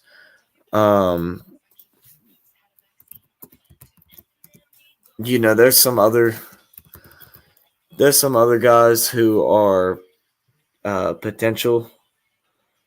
But I would say Verse. Now, as far as just defensive player of the year, right now I would say Xavier McKinney. I mean, he's got a pick in every game. I don't know if he got one today. I didn't see anything, so I would assume he probably didn't. Figure that had to come to an end soon. Figured that one had to have come to an end soon. So I don't think he got one today just because I didn't hear anything about it. But I mean, just a great so far for him. No, he didn't get one today. But yeah, I mean, 5 interceptions, 6 pass deflections, like that's some serious numbers. Either him, I mean, maybe Dexter Lawrence. He's got 7 sacks as a defensive tackle. That's impressive. 7 sacks already as a defensive tackle. So, but yeah, so those are my picks there. For those, as the kickoff is out the back of the end zone, it'll be a touchback. The Giants will take over at their own 30 with 1:52 to go here. They still hold on to 1 timeout, so possible. Yeah, TJ Watt would be the other one for Defensive Player of the Year. Throw in that conversation.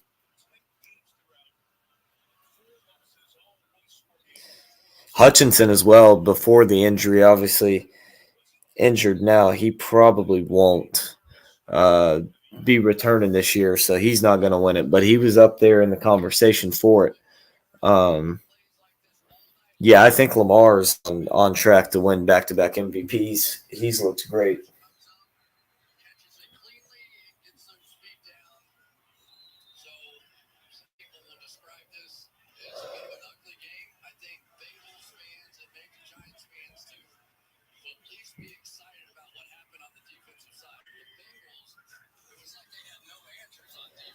So Jones steps up, throws, and that one was batted. Incomplete. It'll be 2nd and 10 now.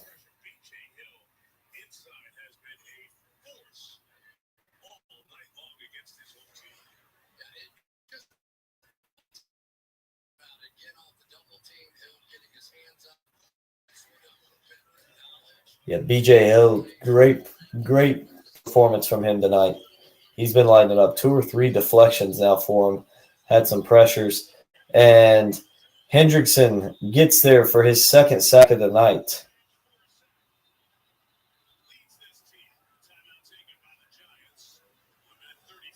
The Giants call timeout with 1:35 to go.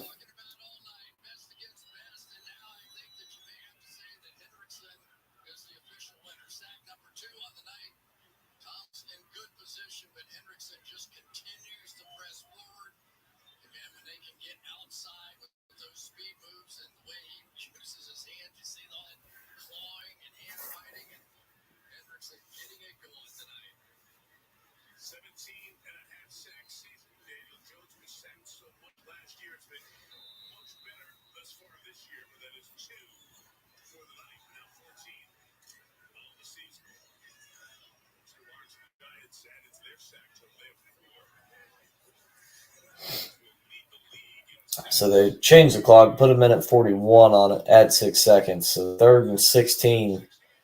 Jones looking deep, and that one's broken up. It was intended for Hyatt, but there is going to be a flag thrown.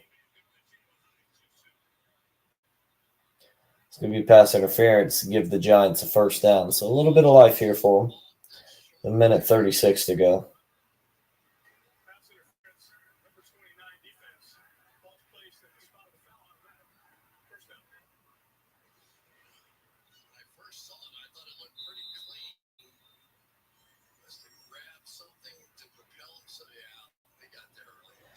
Yeah, Taylor Britt got there just a little bit early, jumping over Hyatt. So 1st and 10 now at the 41, their own 41 for the Giants.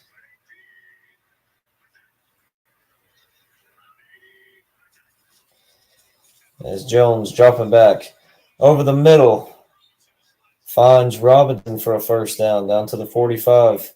They're hurrying up, probably going to spike it here. Yeah, they spike it with 1:21 on the clock. 2nd down and 10 for them from the Cincinnati 44.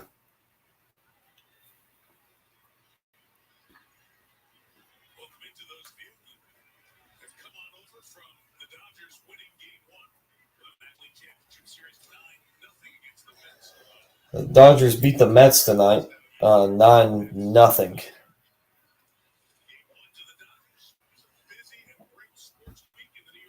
So big win for the Dodgers there. New York fans not very happy tonight.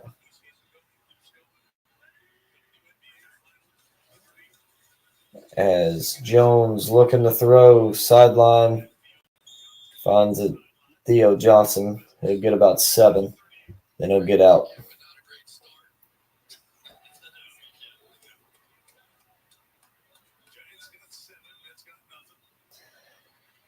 There's a Mets fan. He's got the Giants jersey underneath, the Mets jersey on over it. And they were showing him on TV. The Bengals fan in front of him turned around and saw the Mets jersey, and he goes, "They lost, bro." How about Flaherty, though? In this one, 7 innings pitched. Only allowed 2 hits, no runs, 2 walks, and 6 strikeouts. Big game for him. Mets couldn't touch him. So 3rd and 3, Jones finds Slayton. And he's going to get tackled inbounds. That'll keep the clock rolling, but a nice pickup for him and a first down. I would imagine a spike here. They will clock it with 56 seconds to go.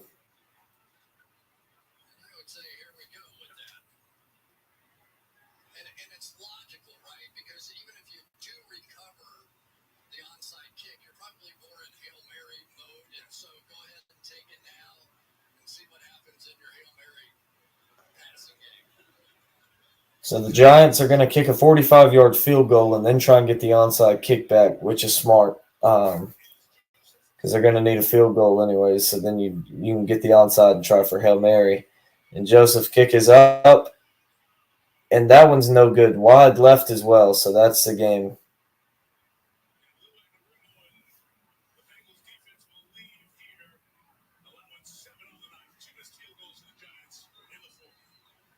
Both of them looked good until the very end.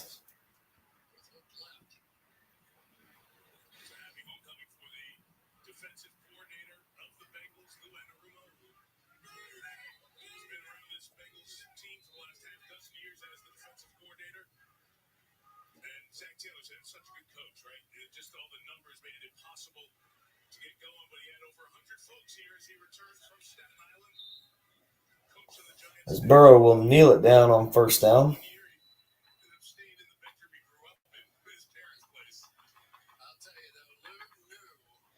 One more kneel down, and that'll be the game.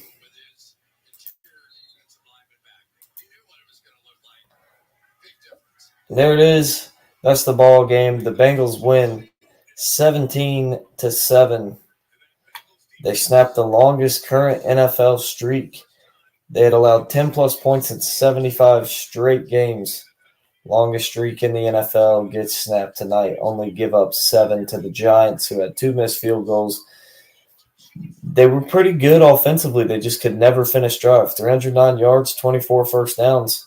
Only 1 turnover. They just couldn't finish the drives off, and that's what ultimately ended up hurting them.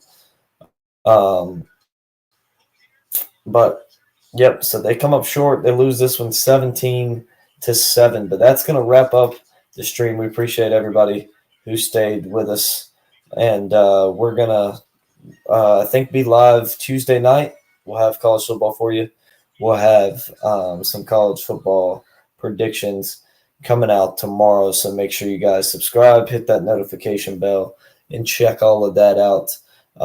So that way you don't miss anything. But we appreciate you guys tuning in, and we will see you guys next time.